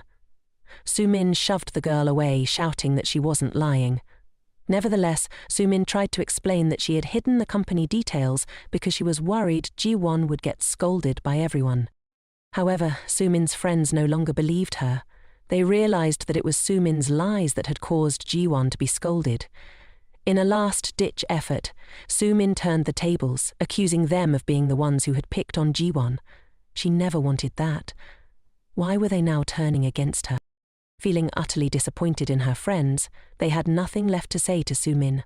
They left, hoping that Soo-min would cut off contact with them in the future. As the restroom door closed, Soo-min felt as if she had lost everything. She trembled and sank to the floor. She didn't want this. She didn't want things to turn out this way. In the past, it was Ji-won who had been looked down upon and mocked, and Soo-min still couldn't accept what had happened today. Previously, Soo-min had always let everyone misunderstand Ji-won, while portraying herself as the noble one in everyone's eyes. She was the obedient and gentle one. Only by doing so could she receive love and affection from others. But now Ji-won had completely shattered that facade. Soo-min sat trembling in the bathroom, lost in thought for what felt like an eternity. By the time she calmed down, she had no idea how long she had been sitting there. Slowly she got to her feet, her legs numb from sitting for so long. She had no clue how to face everyone outside. She thought that if she just cried softly and spouted some nonsensical excuses, everyone would let it slide. But when she stepped into the dining room, the sight before her sent her into a panic. The room that had been bustling just moments ago was now completely empty. Meanwhile, Ji-won was sitting in the car with manager Jin-hook when her phone rang. Jin-hook glanced at Ji-won, noticing that after everything that had happened today, she was so exhausted that she had dozed off. He didn't want to wake her, but the phone rang again. In the past, the bullying had been absolutely outrageous. They even took pleasure in throwing trash at her. During those times, Soo-min was always the one to step in and protect her. Back then, Ji-won believed that Soo-min truly considered her a good friend, which is why she didn't want her to be hated by everyone else. Ji-won had once thought that everyone despised her, but everything changed when Park and Ho showed up. He came and sat next to her. Park and Ho insisted that sitting next to her would help him see the board better, so starting tomorrow he would sit there. With that, he flashed her a warm smile. Ji-won's feelings for him began to blossom from that day on. From then on, whenever Ji-won was bullied by her classmates, Park and Ho was the one who stood up for her. Ji-won couldn't understand why Park and Ho treated her so kindly. It all started when he told her to smile more, because she looked so much prettier when she did. After that, her classmates stopped throwing trash at her through the window. Her heart began to race every time she arrived at school, fueled by the positive encouragement from her friend, Soo-min, and the fluttering of her heart. Ji-won wrote a love letter to Park and Ho, and it was Soo-min who helped her slip that letter into In-ho's personal locker. But Ji-won completely forgot how she looked and the situation at that moment. That's why there was that conversation between her and In-ho. At the time, In-ho had said he had nothing more to say to her and turned to walk away, watching her letter crumple in his hand. That moment shattered her completely, and she sank to the floor, sobbing uncontrollably. Ji-won increasingly affirmed that aside from Soo-min, who cherished her, everyone else despised her. She was the girl who received no love and was neglected. At that moment, she had no idea that everything happening to her was intentionally caused by Soo-min, the person she considered her only friend. Soo-min had always been plotting behind her back. Memories of the past still made Ji-won cry unconsciously, and the painful past jolted her awake. It was then that Ji-won realized she had dozed off in Jin-hook's car. Looking at the jacket draped over her, she remembered she had fallen asleep in the manager's vehicle. Jin-hook, noticing she was awake, casually asked her a question. Ji-won hurriedly apologized and asked the manager what time it was. Jin-hook glanced at his watch and saw it was already 10. Jiwon couldn't believe she had slept for a full 3 hours. Feeling embarrassed, she thanked the manager and quickly opened the door to get out of the car. Suddenly, a hand grabbed hers, shutting the car door again. Jin-hook reached across her to grasp the door handle. At that moment, the distance between them was incredibly close. She had never been this near Jin-hook before, and her heart raced wildly. Jin-hook apologized to Ji-won for meddling, but he thought she wouldn't want to see Park and-wan right now. Hearing Jin-hook's words, Ji-won looked up and saw Park and-wan standing in front of her apartment building. She wondered why he was there. Unable to approach her, Park and-wan got back in his car and drove away. Watching his car leave, Jin-hook confirmed with Ji-won once more. Ji-won sighed in relief, realizing that the manager was quite perceptive, as he seemed to know she was avoiding Park and-wan. She thought to herself that she would have to move soon. She explained to Ji-hook that she and Min Hanan had a falling out over company matters, which was why things were like this. Remembering that the manager's hand was still on hers, Ji-won quickly pulled her hand away. Both of them felt awkward and shy as they looked at each other. The distance felt too close, and Ji-won hurriedly apologized. The manager calmly asked Ji-won if she loved Park and Hanan. Ji-won candidly admitted to Jin-hook that the truth was indeed so, as he was her boyfriend. However, she also told him that she felt uncomfortable answering such personal questions. As soon as she finished speaking, Ji-won suddenly felt flustered, thinking she had sounded too cold. Jin-hook apologized for making her uncomfortable, his words tinged with a hint of sulkiness. Ji-won bid farewell to Jin-hook, wanting to leave since it was getting late, but still wanting to express her gratitude. "Manager, thank you for all the help you've given me so far," she said, reminding him to drive safely. Jin-hook remained silent, not saying a word. Ji-won feared he was upset, so she thought to compliment him. She told Jin-hook that he looked much more handsome without his glasses. Hearing this, the corners of Jin-hook's mouth curled into a smile. He put on his glasses, not forgetting to tell Ji-won that she didn't look good in that outfit today. With that, he drove away. Ji-won didn't think much of it. She figured the manager was just like that. As she walked up to her house, she couldn't help but wonder if that outfit really was that bad. Jin-hook continued to watch Ji-won through the rearview mirror. His heart raced as he recalled the moment Ji-won smiled brightly at him. But he was puzzled as to why she had cried in the car earlier. Was it really because of some loser? Jin-hook had once accidentally overheard a conversation between Uncle Min-hoon and Soo-min. At that time, Uncle Min-hoon had praised Soo-min for being prettier and cuter than Ji-won.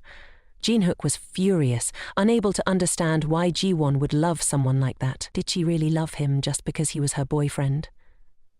Jin-hook dismissed that as a lie and drove straight home. On arriving home, Ji-won picked up her phone and saw a ton of missed calls from Soo-min. She felt sad and didn't even feel like calling back. She recalled Uncle Min-hoon's and Jin-hook's words from earlier and opened her blog to see why Uncle Min-hoon had been upset with her. What could a friendless person like her find interesting on a blog anyway? To her surprise, Ji-won found several messages, all from Uncle Min-hoon. He really wanted to get in touch with her and had even left his phone number for her to reach out.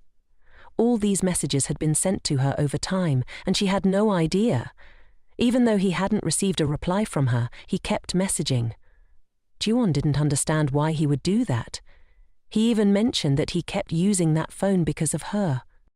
Suddenly, the phone on the table vibrated. It was a strange number calling. Ji-won answered, and it was Ji-won, a friend of Soo-min, calling. She was calling using the number on the business card Ji-won had given her. Ji-won asked what the call was about, wondering if they wanted to argue with her over the phone.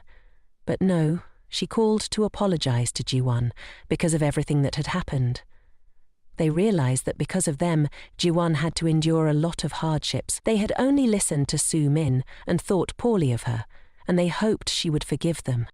Ji-won's eyes welled up with tears as she heard those words.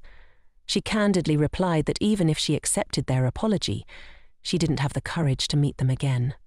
However, she still thanked them for reaching out first, and she promised to try to be stronger.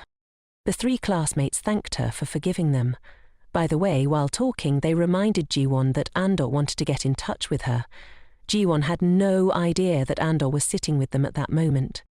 The next morning at the office, as Jiwon walked through the door, she ran into Hyen. Hyen asked, "Who picked out the shirt for you? It suits you perfectly." She also complimented the department head for looking really cool without his glasses, saying they looked like a couple straight out of a movie. Ji-hook felt embarrassed and asked Hyen to keep it down and focus on work. Just as Haini sat down at her desk, she saw Park Min-hwan and Soo-min approaching.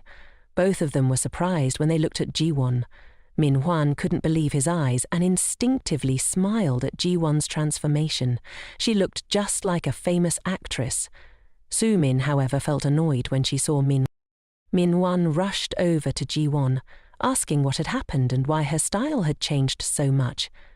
Soo-min looked at Ji-won without answering, only asking him if he thought it didn't suit her. When Min-won said it suited her very well, Soo-min angrily turned and walked away.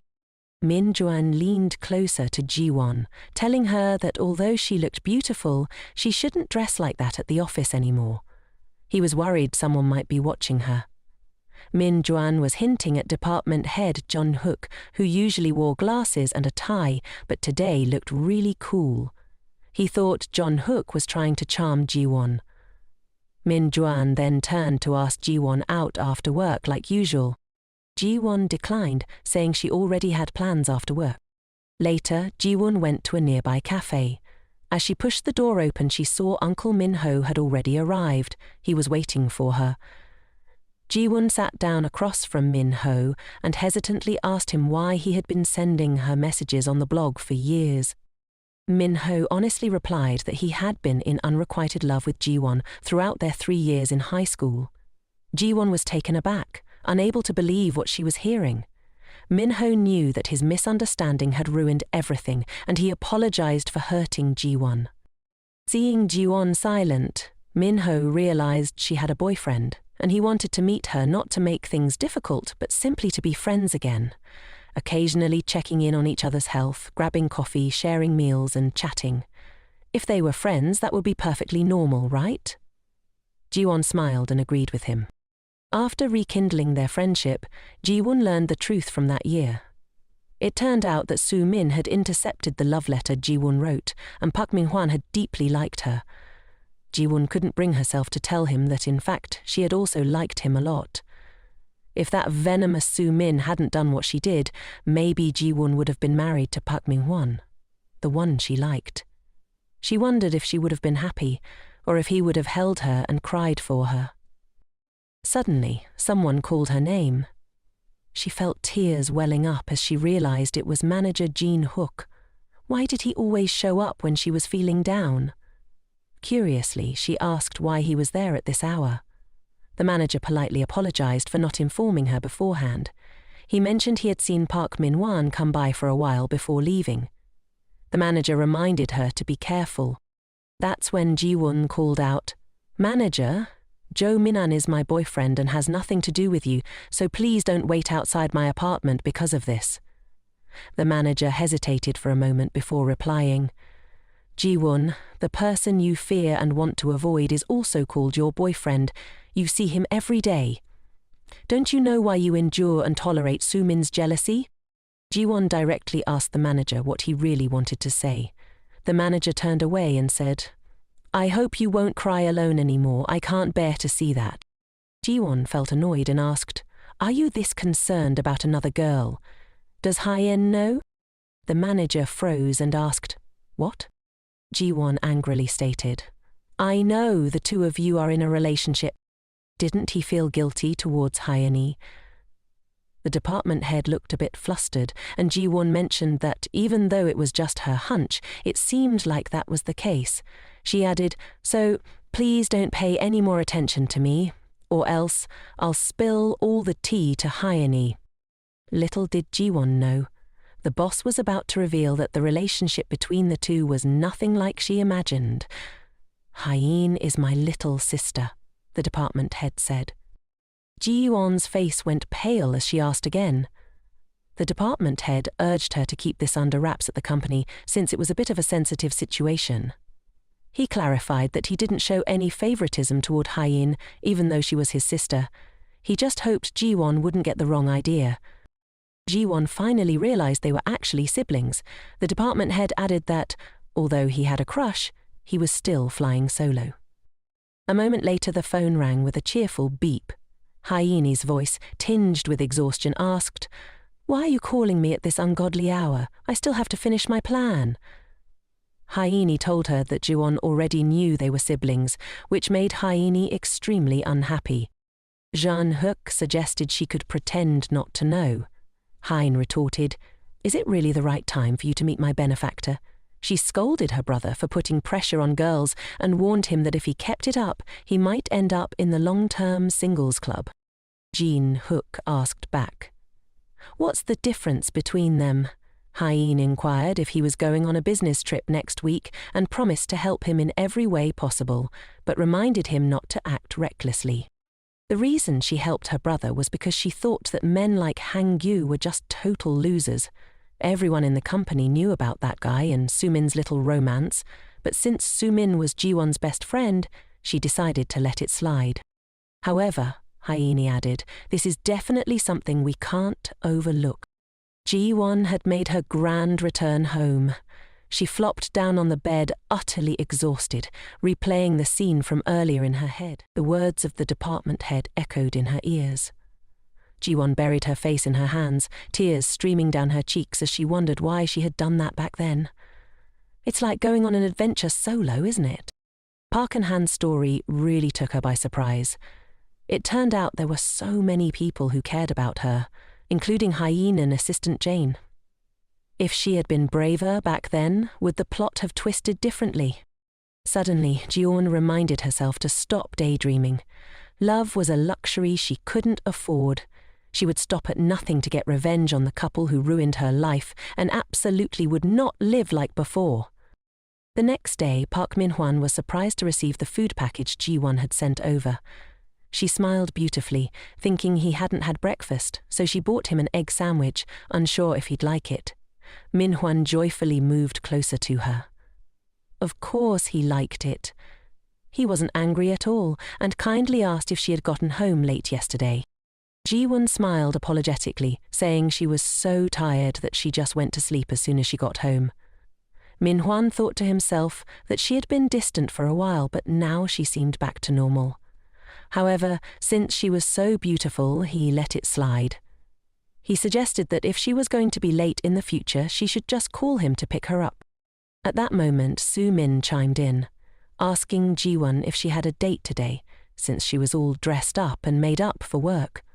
Yesterday she had dressed elegantly, thinking Jiwon was meeting her boyfriend, but when she saw him looking lost, she decided to approach Jiwon. "Hey Jiwon, who are you all dressed up to meet?" Jiwon replied that she was just meeting a few old classmates. The two of them flirtatiously made plans for dinner, making Su-min green with envy. She secretly cursed Jiwon for being a little dressed up and acting all high and mighty, thinking that no matter what, she would always be beneath her level. Jiwon had clearly noticed that attitude. Su-min couldn't charm him as she wanted, so now she wanted to snatch Park Min-hwan for herself. Her nature was to take whatever she wanted, and Jiwon knew this well. So, she decided to use that trait to her advantage.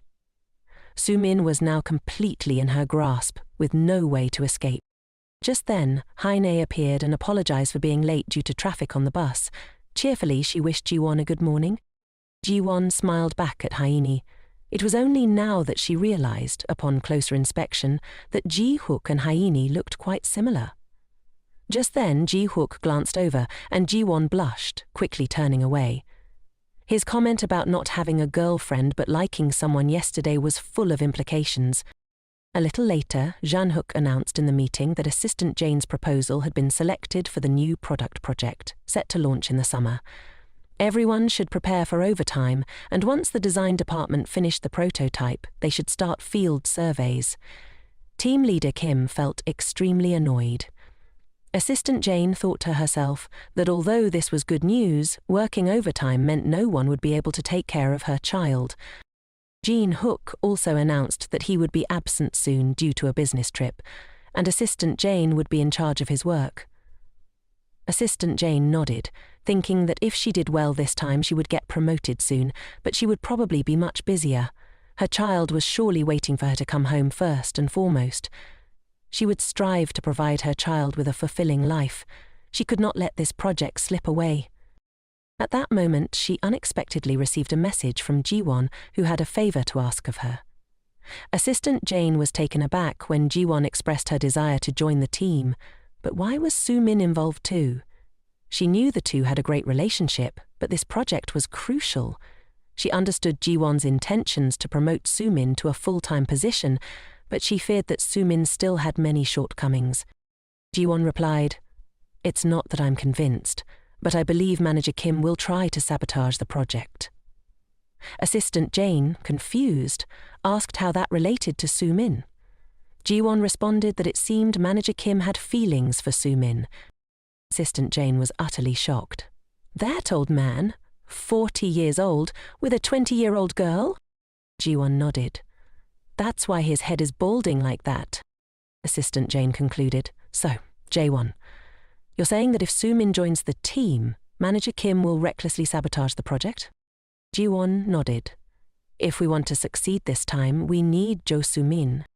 A little while later, Assistant Jane stood before everyone, presenting herself as the team leader for this project. This project would be a collaboration between the marketing and development departments, and they would work hard to launch it by summer. Jiwon also introduced herself as the assistant who would take on the overall support role. Another person introduced himself as Leong-suk, the head of the second team in the development department. Their department had crafted prototypes within a limited time frame, totaling 3 types for field testing. Assistant Jane was pleased, thanked them, and praised the beautiful designs, suggesting they could go into testing right away. Jiwon thought to herself, "Thank goodness the prototypes are visually appealing." The issue was Jo Soo-min, who was worried about Manager Kim. They had included her in the team, and Jiwon was concerned that Soo-min might tarnish Assistant Jane's reputation soon. Soo-min was directly assigned by Assistant Jane to conduct surveys at the supermarket, but she immediately requested a different task as she wasn't good at interacting with people. Assistant Jane refused, stating that this was an important job and, who knows, Soo-min's bright smile might leave a good impression on others. With no other choice, Soo-min reluctantly agreed. She was also afraid that Hyeni would snatch the opportunity to become a full-time employee from her. And besides, working with Assistant Jane meant collaborating with Park Min-hwan, so she had to go along with it. However, Soo-min felt that inviting customers to try and evaluate the new product was humiliating for her. Soo-min was furious. "How could Assistant Jane assign me this task? You thought I would just obediently do this?" She pulled out her phone to play games, ignoring the customers who came to try it out. She answered their questions half-heartedly, thinking that just because it was a free sample, she didn't need to put in much effort. People would still come to try it, and there would be plenty of social media buzz. A couple also stopped by the counter where Soo-min was sitting. The wife asked her if the dishes contained any nuts. Soo-min still didn't take her eyes off her phone and said, "No." The wife introduced the new product to her husband and handed him a bite. Just as he took a bite, the husband suddenly felt uncomfortable. The food box he was holding fell to the ground as his body broke out in red spots. The wife panicked and shouted, "Hyun's allergic to nuts!" Meanwhile, Soo-min was still glued to her phone, unable to look up, annoyed that they were making noise and interrupting her record-breaking fish cake game.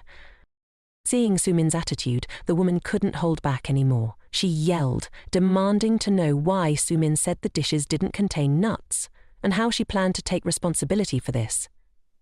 Soo-min folded her phone and indifferently asked, "What do you want me to do now?" She claimed it wasn't her fault, saying the couple ate recklessly just because it was free food. This made the couple furious. They demanded to see the manager and added that if they were in pain, they should hurry to the hospital. Just then, Dr. Manhwa witnessed the scene. He rushed over and asked Soo-min what had happened. The couple recounted the incident to Dr. Manhwa. Manhwa bowed his head in apology, saying he would take them to the hospital immediately. He turned to Soo-min and told her he would take them to the hospital first and that she should follow behind. Sumin felt scared, secretly blaming Assistant Jane for making her do this to humiliate her. At the hospital, Park Min-hwan asked Sumin if Ji-won had reminded her that the trial products contained allergens. Sumin cried, saying Ji-won might have mentioned it, but she hadn't heard, and apologized to him for that. Min-hwan felt a headache coming on. He was about to marry Ji-won and didn't want her to face disciplinary action, but he also didn't want Sumin to get fired.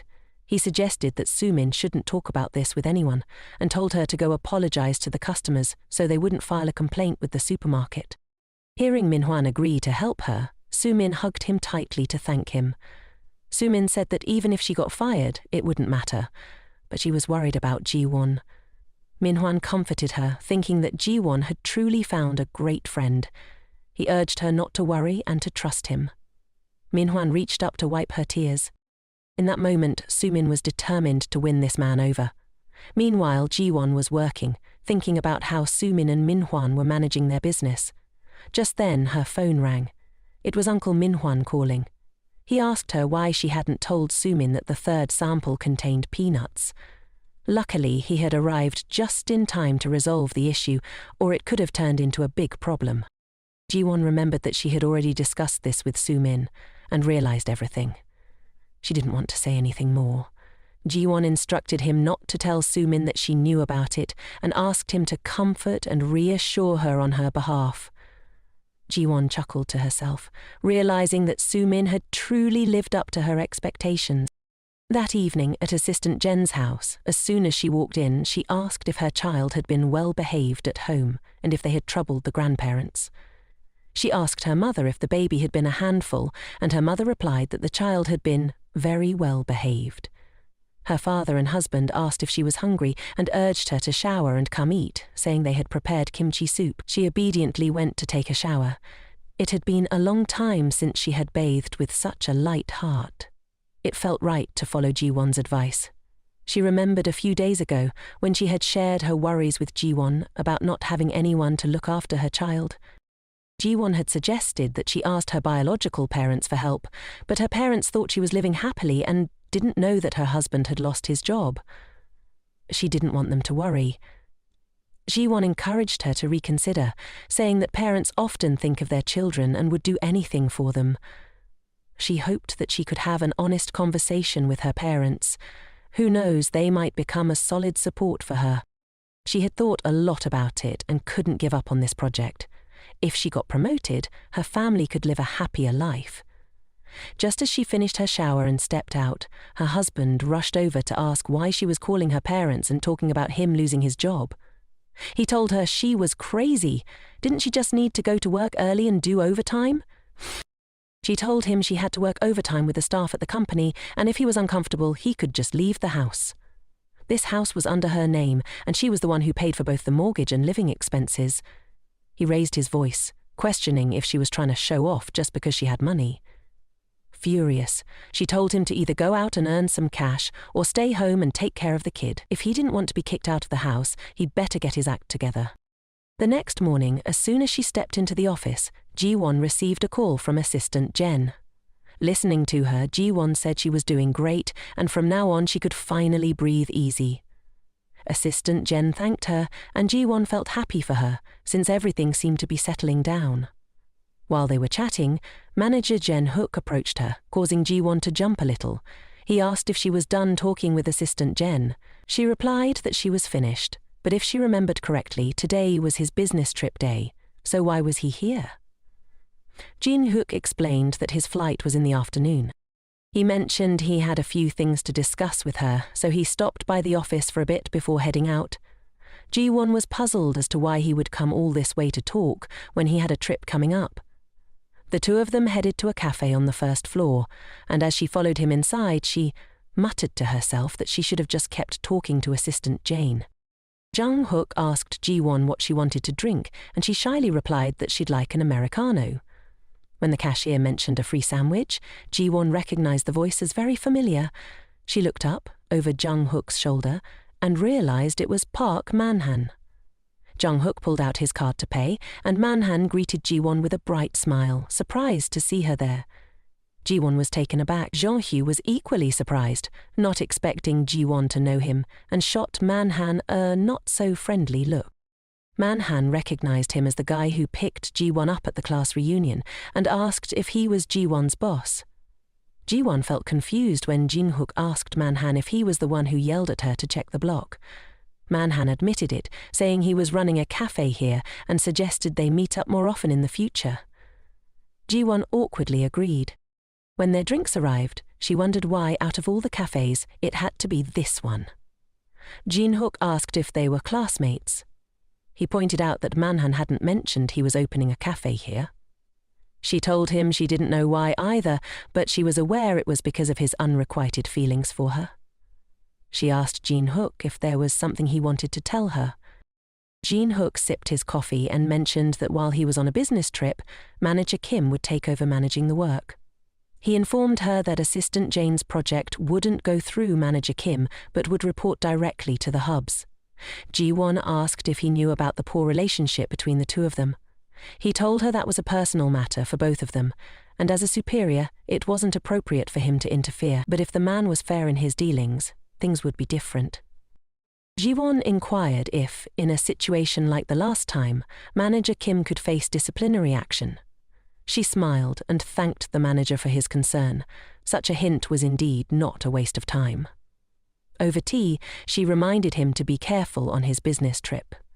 When work hours began, she headed to the office. Suddenly, Jae-won stopped in her tracks. She spotted Manager Kim chatting with Hye-in. He was laughing and talking with her. Jae-won sat down and pondered why it had to be today. She was sure he was up to something. A moment later, Hye-in rushed up to her, visibly upset. Hye-in explained that something had upset her, and Ji-won stood up, offering to make her a coffee. As she passed by Manager Kim's office, she saw him on the phone with someone. After handing the coffee to Hye-in, Ji-won asked what had happened. Hye-in revealed that Manager Kim wanted her to give him the plan she had written earlier. Ji-won was taken aback when Hye-in mentioned that he said he would let her join the project team and become a full-time employee if she put his name as the author. This morning, Hye-in had been confused when the manager called her in. He said he usually held her in high regard and always wanted her to become a full-time employee. He asked if she remembered the plan she submitted when she first joined the company, and of course, she did. Back then, he had criticized her plan harshly.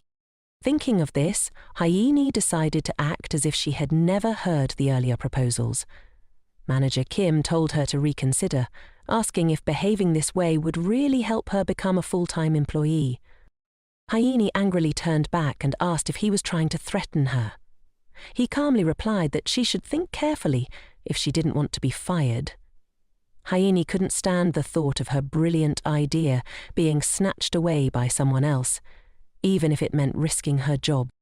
Ji-won sees Hye-in's project as a gold mine, and now the head of the department is scheming to steal it. Hye-in asks Ji-won if she knows which religion ranks second among the most followed and believed in. The answer is Islam, boasting over 1.3 billion followers. Yet they don't indulge in fast food. Ji-won suggests that targeting the Muslim community could be a savvy strategy for gaining a foothold. Ji-won encourages Hye-in to hand over the plan to the head of the department, confident that he won't be able to pull it off. Hye-in questions why Ji-won is so sure about that. Ji-won explains that there will be risks involved, but she wants them to follow his orders for now. Later, she'll find a way to reclaim the idea for Hye-in, but not just yet. Hye-in agrees and hands over the plan to the head of the department, who immediately submits it to the CEO. The CEO is highly impressed with the proposal. It's been ages since he's seen such a creative project. He mentions that if the project gets the green light, they'll need to send someone to Arabia for market research. The head of the department instantly thinks of Hye-in and plans to find a way to send her there, telling the CEO that their team is also working on another project about salads. The CEO is persuaded and decides to prioritize the head of the department's project first. He secretly rejoices, seeing this as a once-in-a-lifetime chance to regain power. Only then will Soo-min trust and lean on him. She'll date and marry him. Meanwhile, Ji-won heads upstairs to the rooftop, bringing the documents to meet the head of the department. Just as Ji-won predicted, Assistant Jen's project has been temporarily shelved and pushed back behind the head of the department's project. Ji-won tells Assistant Jen to wait by the seaside for the enemy's body to surface. She remarks that for that to happen, someone needs to toss that body into the sea, and she's ready to be the one to do it. The head of the department is standing outside, smoking, waiting for her. He asks her what's up, and she presents the stack of documents in front of him. Ji-won says this is the report she has reorganized, and it will be beneficial for the project he's working on. This is the first step in Ji-won's plan to send him to the depths of the sea. The head of the department receives the report and skims through it. He asks her if she did it all by herself. Ji-won tells him that this industry has great potential and many businesses are targeting it, so they need to act faster than the competition. She suggests starting with advertising on social media and clearly analyze this in her report. The head of the department, Kim, is pleased. He thought that department head Ji-hook wouldn't be able to refuse. He cheerfully asks Ji-won if she wants to join the project team. She replies that, as long as he remembers her when he gets promoted, she's in. In the following days, everything unfolded just as she had planned. When the project information was made public, the company's stock price soared. The director praised him for achieving great success, and once the project wrapped up successfully, he would definitely get promoted. The head of the department, Kim, was over the moon. Shortly after, news about the company's branch opening in Arabia was splashed across several newspapers. That morning, at Unke Company, the head of the department, Kim, was walking and singing, greeting every employee he encountered. The employees were whispering among themselves, puzzled by his sudden change in demeanor. His phone buzzed with a message from Sue Men, who said she had overslept and hadn't had breakfast. Head of the department, Kim, offered to buy her some food, and Sue Men thanked him, adding that she wanted some strawberry milk too. Head of the department, Kim, beamed, finding Sue Men really adorable. Suddenly, he received a call from Secretary Han, who informed him that the director wanted to see him. He happily rushed to meet the director, feeling like everything was going his way. At the door, he knocked and waited eagerly, then joyfully stepped inside, completely unaware of the storm brewing. The director was furious and threw a stack of reports at his head. He demanded to know if Kim knew what was going on and how he planned to take responsibility for the mess. Looking at the newspaper reporting on the kidnapping of South Koreans by Islamic extremists, he realized the company's stock had plummeted. At that moment, head of the department, Kim, understood the gravity of the situation. He bowed his head in apology and suggested they halt the project for now. The director angrily asked if Kim knew how much money the company had already invested, demanding that he come up with a solution quickly. Nervously, Kim rubbed his bald head and confessed to the director that the plan was actually from an intern on his team. He babbled on about wanting to give the new intern a chance, so he claimed the plan as his own. He suggested publishing an apology saying it was the mistake of a 26-year-old intern, which might calm the public outcry. Hearing this, the director seemed to recall something and asked what the intern's name was that team leader Kim mentioned. He told the director that her name was Hyene. He even proposed publishing an article calling her the Holler Girl, thinking that if he threw Hyene under the bus, everything would be fine and the company would avoid this crisis. The director asked team leader Kim if he had told Hyene that he was the one who initiated the project. Of course, Kim had already said that. Immediately, the director demanded that he go tell Hyene that he had nothing to do with this. Everything was his own doing. The director shouted so loudly that everyone outside the office could hear. All of this was because of him, and now the branch in Arabia was also in danger.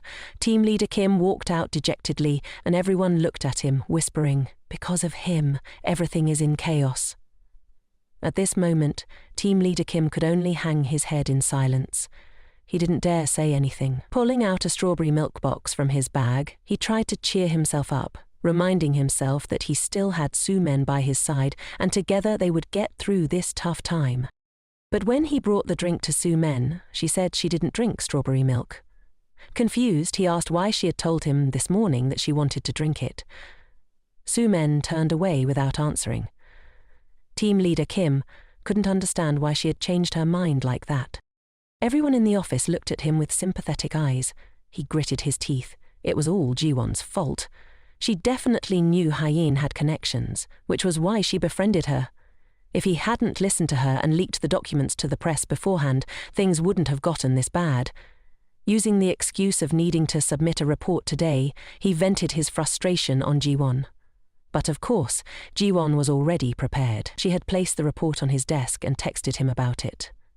With nothing he could do to Jiwon, he yelled out loud. He said she had pranked him on the street, and seeing Jiwon's attitude only made him more furious. He dramatically claimed that Jiwon's rudeness was a result of her parents' upbringing. Hearing this, Jiwon's expression darkened and her hand clenched tightly. He could say whatever he wanted about her, but she just couldn't stand it when he disrespected her parents. The head of the committee wasn't done yet. For him, everything that had escalated to this point was all Gan's fault. He raised his hand, ready to strike Jiwon. Department head Jinyu Huk witnessed everything unfold and swiftly intervened to stop him. Jinyu grabbed the collar of the head of the finance department. To Kim's surprise, Jinyu lifted him up high and demanded that he immediately apologize to Jiwon. The head of the department anxiously asked when he would be back from his business trip, but Ji-hook ignored him, demanding that he quickly apologize. Head of the committee Kim reluctantly apologized to Ji-won, pleading for him to stop what he was doing. Ji-hook listened to her and let go, causing the committee head to crash to the ground. Seeing this, Ji-won felt a twinge of sympathy. Jin-hook declared that he would send a disciplinary notice to the company's disciplinary board. This incident was definitely not going to end with just a salary cut.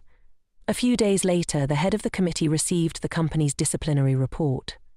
In addition to the failed assault and defamation of assistant Ji-won, he was also facing extra penalties for stealing Hae-jin's ideas. Head of the committee Kim was taken aback when he overheard Soo-men chatting with Park Man-hwan. She told him that she and the boss had no relationship and that she planned to transfer to another department. Mainan didn't believe her, saying it wasn't necessary. The head of the committee was stealthily trailing behind, eavesdropping on their conversation. Soo-men asked Minan how the head of the department would face disciplinary action, and he said it was likely the High Council would take serious measures. The head of the committee's expression darkened when he heard what Minan said to Soo-men. He bought her a drink and told her that from now on she didn't need to butter him up anymore. He then asked if getting demoted and suspended for 6 months was like being kicked off the stage. Hearing this, the head of the committee rushed in and threw a punch, straight at Park Man-won's face. He berated Park Man-won as a dimwit, asking if he wanted to get choked by him. Soo-men asked why he would do that. He shouted loudly that he and Soo-men were about to get married, even though he already had a girlfriend and was still flirting with Soo-men. Soo-men felt extremely embarrassed when manager Kim announced this to everyone. She definitely didn't want Park Man-hwan to know about her relationship with him. Manager Kim wasn't giving up. He told Soo-men to clarify whether their love was real, and she panicked, denying everything. Everyone in the company witnessing the scene started believing the rumors about her and manager Kim. Soo-men told manager Kim he wasn't thinking straight, which flustered him. He asked if she was acting cold towards him because of Park Man-won. Seeing so many people whispering, Soo-men hurriedly ran away, feeling embarrassed. Now everyone in the company would know all about her and manager Kim. She ran into the restroom and locked the door. She thought manager Kim could no longer take advantage of her, but now it would be very difficult for her to become a permanent employee. What would she do from now on? Suddenly a smile appeared on her face as an idea popped into her head. If there's no manager, there's still a department head. The next day, during the meeting, department head Jin-hook announced that manager Kim had been suspended and had his salary cut. He also asked if Minin was okay after being hit by him. Minin felt shy. Why was he bringing up that he got hit before the meeting? Jang-hook continued, announcing that the Hala project would be temporarily halted, and mentioned that the plan had been written by Hyein. The company would continue with the project that assistant Jang had paused, which made her feel very excited upon hearing the news. Jean-Huc also mentioned that since Manager Kim was suspended, the team needed to add more personnel. He introduced someone from the development department who would be sent to support them. That person was none other than the head of the marketing department, Monsieur Le Dunay. Jean-Won was surprised to see him. In her mind, Su-min should have been the one transferred to another department. Ji-won couldn't understand how Su-min could still smile brightly, despite the rumors about her and Manager Kim spreading so widely. Finally, Jean-Huc announced there would be a party on Friday. He assigned Hane to choose the venue and inform everyone later. Before leaving, Su-min intentionally said loudly that she had heard everything clearly. She even smiled brightly and deliberately ran her fingers through her hair for the manager to see. In her mind, she thought, "There's nothing easier in this world than seducing a man." After work, Haini pulled Ji-won into a cafe on the first floor and asked how she knew about these things. Ji-won said she assigned the Hala project to Manager Kim because she knew there would be issues. Ji-won denied it, taking a sip of her coffee. Of course, this was something she couldn't let anyone else know. In her memory, the incident of Koreans being captured around this time of year stood out. She remembered Man Hanan being very angry when the government spent a lot of money to rescue the kidnapped hostages, but of course, she couldn't talk about that with Hyani. She made up an excuse about the tense situation with the Taliban, so she guessed that hearing this, Hyani admired her even more. While they were chatting, Eun-won brought free pastries to the two of them. He asked Ji-won if this was the first time he met her colleague. Ji-won introduced them so they could greet each other. Eun-won placed the pastries on the table, and Heen realized this was her brother's rival. She told him she didn't like sweet pastries. Park Man-han smiled and told her to give it a try. He only added a little sugar so it wouldn't be too sweet. He went on about the pastry, confident that Hyeen wouldn't regret trying it. Hyeen focused on the pastry in her hand, took a bite, and her eyes lit up. She couldn't believe it had such a sweet flavor. Hyeen exclaimed, "Does this flavor really exist?" She didn't expect Hyeen to introduce her to such a delicious pastry. He really was a good guy. He told her that if she wanted to eat, she could drop by the cafe any time, because he would always save one for the person he had been secretly in love with for all these years. That person was Ji-won. Hyeen understood, but pretended not to hear. Meanwhile, Su-min was sitting alone in her office. Lately, she couldn't figure out Ji-won's moves. Just a moment ago, she had been out with Hyeen who knows where. Suddenly, she heard footsteps nearby. Turning around, she saw the manager heading to get some water. Su-min thought this was a perfect opportunity to make a move on the manager. She suddenly ran over to ask if he wanted coffee. She could make it for him. When he said he drank soda, she snatched the bottle from his hand and helped him open it. She asked, "You seem to prefer soda over coffee. I feel the same way." After pouring the glass of water, Su-min handed it to the manager. As Jang-hyuk reached out to take the cup, Su-min pretended to lose her grip and exclaimed, causing the entire cup of water to splash dramatically to the ground. Su-min gasped and quickly crouched down to ask Soo-hyuk if he was okay. Su-min winced as she pricked her finger on a shard of glass, pretending to cry out in pain. She called the department head, saying her hand was bleeding. Chin-hyuk asked if she was okay and then turned to walk away. Su-min continued to tell him she was in a lot of pain, but Chin-hyuk coldly brushed past her, leaving her sitting there injured. He mentioned there was a first aid kit on the shelf and reminded her to clean the floor once she finished her tasks. Su-min couldn't wrap her head around how someone could be so emotionally detached. As Jun-hyuk stepped out the door, he bumped into Park Man-hwan coming in. Park Man-hwan rushed over to Su-min, concerned and eager to check if she was okay. Su-min spotted him and burst into tears, saying she had hurt her hand. Park Man-hwan was worried about her, reminding her to be careful and asking if she had any other injuries. Su-min thought to herself that this was the typical reaction of a guy, totally different from Hyuk-hyuk. She asked Park Man-hyuk if he could blow on the spot where her hand hurt to help her feel better. Park Man-hyuk immediately agreed. He gently took her hand and blew softly on the spot where she was hurting. Su-min said to him, "Good thing you're around." Meanwhile, Jong-hyuk was hiding by the door, watching as Park Man-hwan held Sumin's hand, complimenting her delicate and charming fingers. He even secretly compared her to Ji-won. Neither Sumin nor Park Man-hwan had any idea that someone was watching them from outside the door. Jong-hyuk tightened his grip on the door, unable to hold back any longer.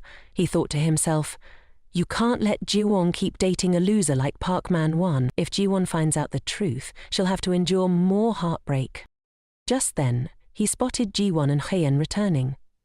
Hye-in was still engrossed in talking about the cake she got to enjoy today, saying it was the best cake of her life. Ji-won spotted the manager and walked over to greet him. Jin-hyuk asked Hye-in if she often visited the Ballo Cafe, and Hye-in felt a little flustered. She remembered her uncle warning her to steer clear of the cafe owner and encouraged the relationship between her and Hye-in instead. However, thinking about that delicious baked pastry, she reluctantly apologized to her brother. In that moment, she decided to stay out of sight so the two of them could handle things on their own, which might be more effective. Hye-in made an excuse to head to the development department and slipped away. Ji-won also asked the department head for permission to leave early. Jang-hyuk immediately called her back. He pulled her gently and stood in front of her, asking where she thought she was going. Ji-won told him she was going to the break room to get a water bottle, and Jang-hyuk offered to help her. She awkwardly declined, not wanting to run into Park Man-hwan right now. She needed a reason to keep her distance from him. Jin-hyuk quickly invited her to dinner with him that evening, explaining that he had something important to discuss with her. Ji-won agreed, saying she was free tonight, but asked if what he wanted to discuss was work. Hearing Jong-hyuk mention it was about Assistant Kim, she agreed. He then informed her that the break room was having plumbing issues and suggested she go to the room across the hall instead. Watching Ji-won leave, Jong-hyuk let out a sigh of relief. He didn't want her to witness anything that would hurt her. That evening, Jin-hyuk took Ji-won to dinner at the E1 hotel. Ji-won asked him what the issue was regarding Assistant Kim and why he was taking her to a 5-star hotel for dinner. Jin-hyuk explained that she had worked hard due to the incident, so he wanted to thank her. He then asked if she still intended to see Park Man-hwan, mentioning that she might find it uncomfortable, but it was a very important question for him. Ji-won replied that she had made it clear before that she didn't want to discuss her personal life, so she had no reason to answer his question. She added that she and Park Man-hwan were dating just fine and hoped he would stop. Jin-hyuk agreed, and they continued their meal. He couldn't understand why it had to be Park Man-hwan. As they were leaving, he reminded Ji-won to be careful on the stairs. Just as he finished speaking, she slipped. Ji-won lost her balance and fell forward. Jin-hyuk panicked and didn't manage to catch her in time. Ji-won fell to the floor and her shoe broke. Jin-hyuk hurried over to ask if she was okay, and Ji-won sadly said she had just gotten her shoes repaired and now they were broken again. He helped her up and asked if she could walk. Ji-won wanted to walk on her own, but her foot was throbbing. She told him that she might have twisted her ankle, feeling a bit lost in the moment. Jong-hyuk politely excused himself, then swiftly scooped her up in his arms. He said that continuing to walk would only make her pain worse, and advised her to hold on to him tightly. Jin-hyuk gently set Ji-won down on a chair in the hotel lobby and told her to wait for him there. Ji-won's heart was racing from the sudden action of her boss. She glanced down at her foot, thinking that if she had been more careful, this wouldn't have happened. The lobby door swung open, and Jin-hyuk rushed in, asking Ji-won if she had been waiting long. Seeing him out of breath, she asked if he had run to get a first aid kit for her. Jin-hyuk replied that he borrowed it from the hotel lobby and carefully treated Ji-won's injury. He told her to toss those shoes away, as even if they were repaired, they would just break again and could cause more injuries. Ji-won mentioned that she only had one pair of shoes, but he insisted that there would come a time when she needed a new pair instead of just fixing the old ones. He added that once shoes break, they can easily break again. Then Jong-hyuk pulled out a shiny new pair of shoes, thinking they would fit her perfectly. He carefully slipped them onto her feet and told Ji-won that she absolutely deserved to wear better shoes. Ji-won's heart raced at Jong-hyuk's gestures. Suddenly, her phone buzzed in her bag. It was Min-hun calling. He was on his way to Ji-hwan's apartment, driving while calling, but Ji-hwan stubbornly refused to answer. She remembered that afternoon when she had thought she misheard him. She wondered why she had agreed to dinner with Jin-hyuk. Park Man-hwan was quite annoyed. If he had finished his work earlier, he wouldn't have let her go with Jin-hyuk. How dare he flirt with her? Min-hwan was glad Ji-won was looking more beautiful, but it also brought a lot of trouble. He was sure the coffee shop owner on the first floor of their company had feelings for Ji-won. Just taking the elevator made everyone look at her. There were even rumors in the company that she was the most beautiful in the marketing department, skilled and capable in her work. He thought that at this rate, someone else would steal Ji-won away from him. He called her many more times before Ji-won finally picked up. He asked why she hadn't answered his calls, and Ji-won explained that she had just finished dinner with her boss and had just gotten home. Park Man-hwan never expected there would come a day when he would worry about Ji-won, the girl he was dating, just to snag a bottle of wine. He recalled that when it all started, it was just a prank between him and a colleague. They had bet that if Min-hwan could win her over, his colleague would gift him a bottle of wine. Ji-won had once been a simple girl that Min-hwan won through that bet. He had confidently told his colleague that he only needed 3 days to pull it off. The very next day, he approached Ji-won to get to know her. He asked for her phone number and kicked off his plan, bombarding her with sweet messages, thinking that would be enough to win her heart. But things didn't go as he had hoped, and he started to lose his patience. By Saturday, he called her to see if she was busy. Min-hun invited her out for dinner, asking Ji-won where she lived so he could pick her up. And just like that, he and Ji-won started dating. At that time, Park Man-hwan only intended to get the wine and then find an excuse to break up with her. But everything took an unexpected turn. The more he got to know her, the more he realized how kind and gentle she was. In fact, she was so good-hearted that it bordered on foolishness. She always helped him with his tasks while he was out partying with his friends, never suspecting him of anything. That was what Park Man-hwan liked most about Ji-won. But lately, he couldn't shake the feeling that she was acting differently, and he wondered if she was cheating on him. Regardless, he didn't care about the reasons. He had become a much more capable man than before. Park Man-hwan opened his computer to check the stock market. Seeing the numbers surge, he thought it was time to put his plan into action. The next day, he would take Ji-won on a boat ride on the Han River. On that boat, Park Man-hwan planned to execute his scheme. He absolutely wouldn't let anyone else take her away, even if it cost him everything. She had to be his. Fireworks exploded, lighting up the sky. Under that sparkling sky, Ji-won held the bouquet Min-won had given her, looking stunning. Park Man-hwan took out the ring he had prepared and knelt down to propose to Ji-won. He told her that he loved her, and as long as she agreed, he would make her happy for the rest of their lives. Ji-won beamed with joy. Of course she agreed. Park Man-hwan pulled her into a tight embrace, declaring that from now on she was forever his. He added that she didn't need to worry about their honeymoon home. He had made a lot of money this time and would take care of everything. Ji-won smiled. Everything was going according to her plan, including the day when the MW company unexpectedly declared bankruptcy. The next morning it was back to work as usual. While having breakfast with everyone in the office, Ji-won shared that her boyfriend had proposed to her and that tomorrow night she would be meeting his parents. Ah-yin asked if the shirt she was wearing and her new bag were also gifts from Assistant Park. Ji-won replied, "Yes, he wanted to make a little from stocks, so he bought them for me. He also said he would take care of the honeymoon home." "Really?" Ah-yin asked. "Park is quite impressive." "Hala, but don't you think getting married so soon is a bit hasty?" Soo-min asked Ji-won if she was really going to marry Park Man-hanan. Ji-won laughed and told her, "Who else treats me with love and kindness while having a stable job and a business mind like him? Marrying Park Man-hanan will definitely make me very happy." She also asked everyone to keep this a secret for her, and Soo-min happily congratulated Ji-won, looking at the ring on her finger. As she watched, Soo-min thought to herself that she must have him at all costs. Seeing Soo-min's expression, Ji-won knew she would be so jealous she might go crazy. Even after finishing breakfast, Soo-min was still fuming. She wondered what Ji-won had that made her worthy of marrying Park Man-hanan. Soo-min was frustrated. She had always waited on Ji-won, giving her whatever she wanted and always being by her side. She thought she had treated Ji-won well without any ulterior motives. Now she was determined to take everything from Ji-won.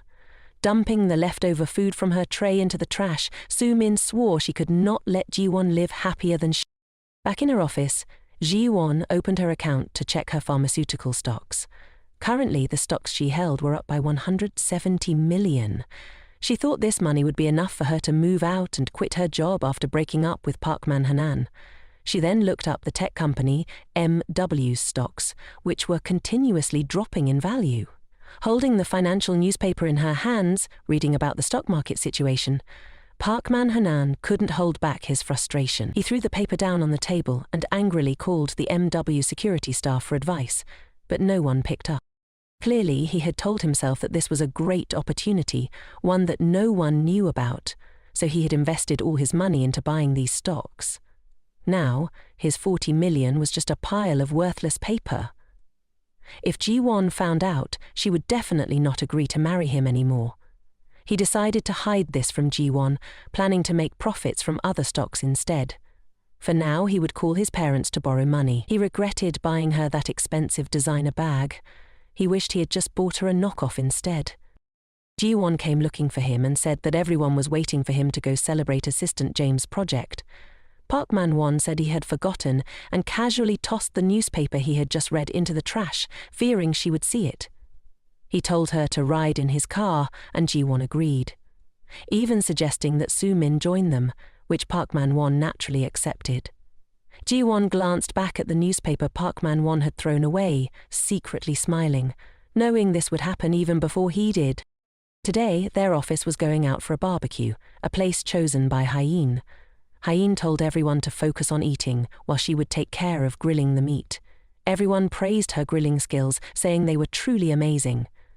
Soo-min told Hyeen that she thought she was more suited for a part-time job at the barbecue place than being an office worker. Hyeen wasn't having it. She claimed to be multi-talented and asked Soo-min what she was good at. Soo-min shyly looked at Hyeen, thinking, "How dare this younger girl tease me?" Watching the two of them, Ji-won felt very happy. Jang-hook sat across from her, looking at Ji-won with a sad expression. This morning he had received a message from Hyeen saying that Ji-won had told them she was about to marry Park Man-hwan. Hyeen had asked her brother if he was just going to stand by and watch this happen. He heard Park Man-hwan remind Ji-won that tomorrow was the introduction ceremony for both families, so she shouldn't drink too much. Jang-hook didn't know what to do now. He kept pouring and drinking continuously. Could he stop Ji-won's marriage? Soo-min raised her glass and invited Park Man-hwan to drink. She hoped he would care for her more in the future. Watching Park Man-hwan down his drink, she told herself she would definitely claim him, no matter what. He would have to belong to her. The two of them kept switching glasses, and it seemed that Park Man-hwan was also getting tipsy. In the dining room, Jae-won and the two of them were present, while the manager stepped outside to take a call, and Hyeen and assistant Jan had gone to the restroom and hadn't returned yet. Jae-won didn't like watching the two of them having fun together. She thought her chance had come, a chance to get revenge on them for all the pain they had caused her. She would return to them what she had to endure. Thinking this, Ji-won immediately stood up to stop them from drinking any more. She told Park Man-hwan it was time to go home, ignoring Soo-min's insistence to keep drinking. Ji-won told Park Man-hwan she would help him into his car first. He handed Ji-won the keys and told her to wait in the car for him, saying he would call a driver and come out later. Watching the two girls leave, Park Man-hwan finished the last sip of his drink, thinking to himself that Soo-min was still cuter. She was sweet and knew how to entertain while drinking. Ji-won took Soo-min to the car. She kept complaining about how hard her life was at the company. Ji-won said she used to feel the same way. She mentioned that it was thanks to Park Man-hwan's help that she got through it. Hearing Ji-won say that Park Man-hwan was so perfect made Soo-min want to marry him. Ji-won searched for her phone, and just then Park Man-hwan came out and asked why she hadn't gotten into the car yet. Su-min made an excuse, saying she'd forgot her phone in the restaurant and asked Park Manhwan to keep an eye on Su-min for her. Ji-won hurried back inside. Park Manhwan peeked into the car to check on Su-min, who was starting her own plan. She pretended to shiver and told Park Manhwan she felt very cold. Seeing this, he took off his jacket and draped it over her, then went to turn on the heater to warm her up. Su-min thanked him, her voice warm and inviting. She secretly thought that the bait had been taken. Park Manhwan told her to hang in there for a bit, as Ji-won would be back soon.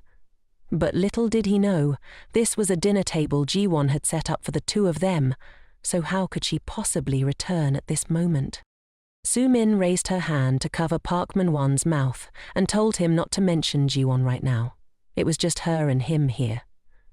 Park Manhwan looked at Su-min's expression, his heart racing wildly. Indeed, he had found himself liking her much more than Ji-won for a while now, yet he had always restrained himself from crossing the line. Looking at Su-min's sweet face, combined with her playful demeanor, made him truly lose his. Su-min pulled Park Manhwan closer to her. Su-min suggested that he could take her inside the house. With her proposal and charming antics, Park Manhwan could no longer hold back. He jumped into the car, wrapped his arms around Su-min and kissed her. Just like that, they had truly lived up to Ji-won's expectations. Both of them had different motives. Su-min wanted him out of jealousy towards Ji-won, not wanting Ji-won to be better than her, while Park Manhwan was simply a scoundrel, a jerk. One was Ji-won's fiancé, and the other was someone she had considered a close friend for a long time. At that moment, both had betrayed her. Su-min suggested that Park Manhwan hold her tightly, feeling satisfied as she had achieved her goal. She was about to have the man in front of her, the one who was about to marry her friend, Ji-won's boyfriend. They truly matched well, two utterly shameless individuals. Ji-won stood behind, witnessing everything that had just unfolded. They couldn't know that she hadn't forgotten her phone. That was just part of her plan. She watched the two of them embrace, and it seemed like this could finally put an end to everything. At last, Ji-won could take her revenge on them. Yet, even though everything had gone according to her plan, why were her tears still flowing? Clearly, they were the ones who had betrayed her first. She gripped her phone tightly, ignoring the incoming calls. Memories of the two of them flashed through Ji-won's mind, memories she wished to forget, even just for a moment. She remembered returning home from the hospital, looking for Park Manhwan. When she arrived at the door, she spotted two pairs of shoes, Park Manhwan's and a woman's. Although she had a gut feeling that something was off, she never expected that the person lying in bed with Park Manhwan was her friend, Su-min. She was truly heartbroken, but now they would have to endure the pain she once suffered. The nightmare was just beginning. Even so, seeing them betray her once again, Ji-won's tears flowed endlessly. At that moment, the driver Park Manhwan had called earlier arrived. She watched as the car slowly drove away. Ji-won stood there, frozen. Everything had gone according to her plan. She should have been happy, ready to toast to their new beginning.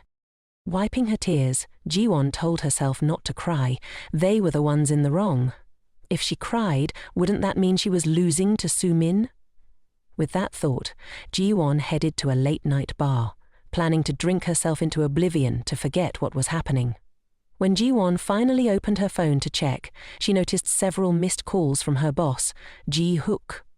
Just as she thought of him, her phone rang again. He really did care, didn't he?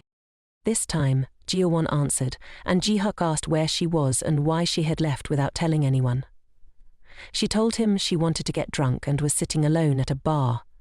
When Ji-hook asked which bar she was at so he could come, she hung up. Ji-won continued to drink. Of course, she wouldn't tell him where she was. If she did, he would definitely come, and right now, she just wanted to be alone. She thought if she had made different choices in life, maybe those two would have changed. But even now, living again, Park Manhwan and Su-min were still the same. They still chose to betray her. And she, despite having died at their hands, still clung to hope like a fool.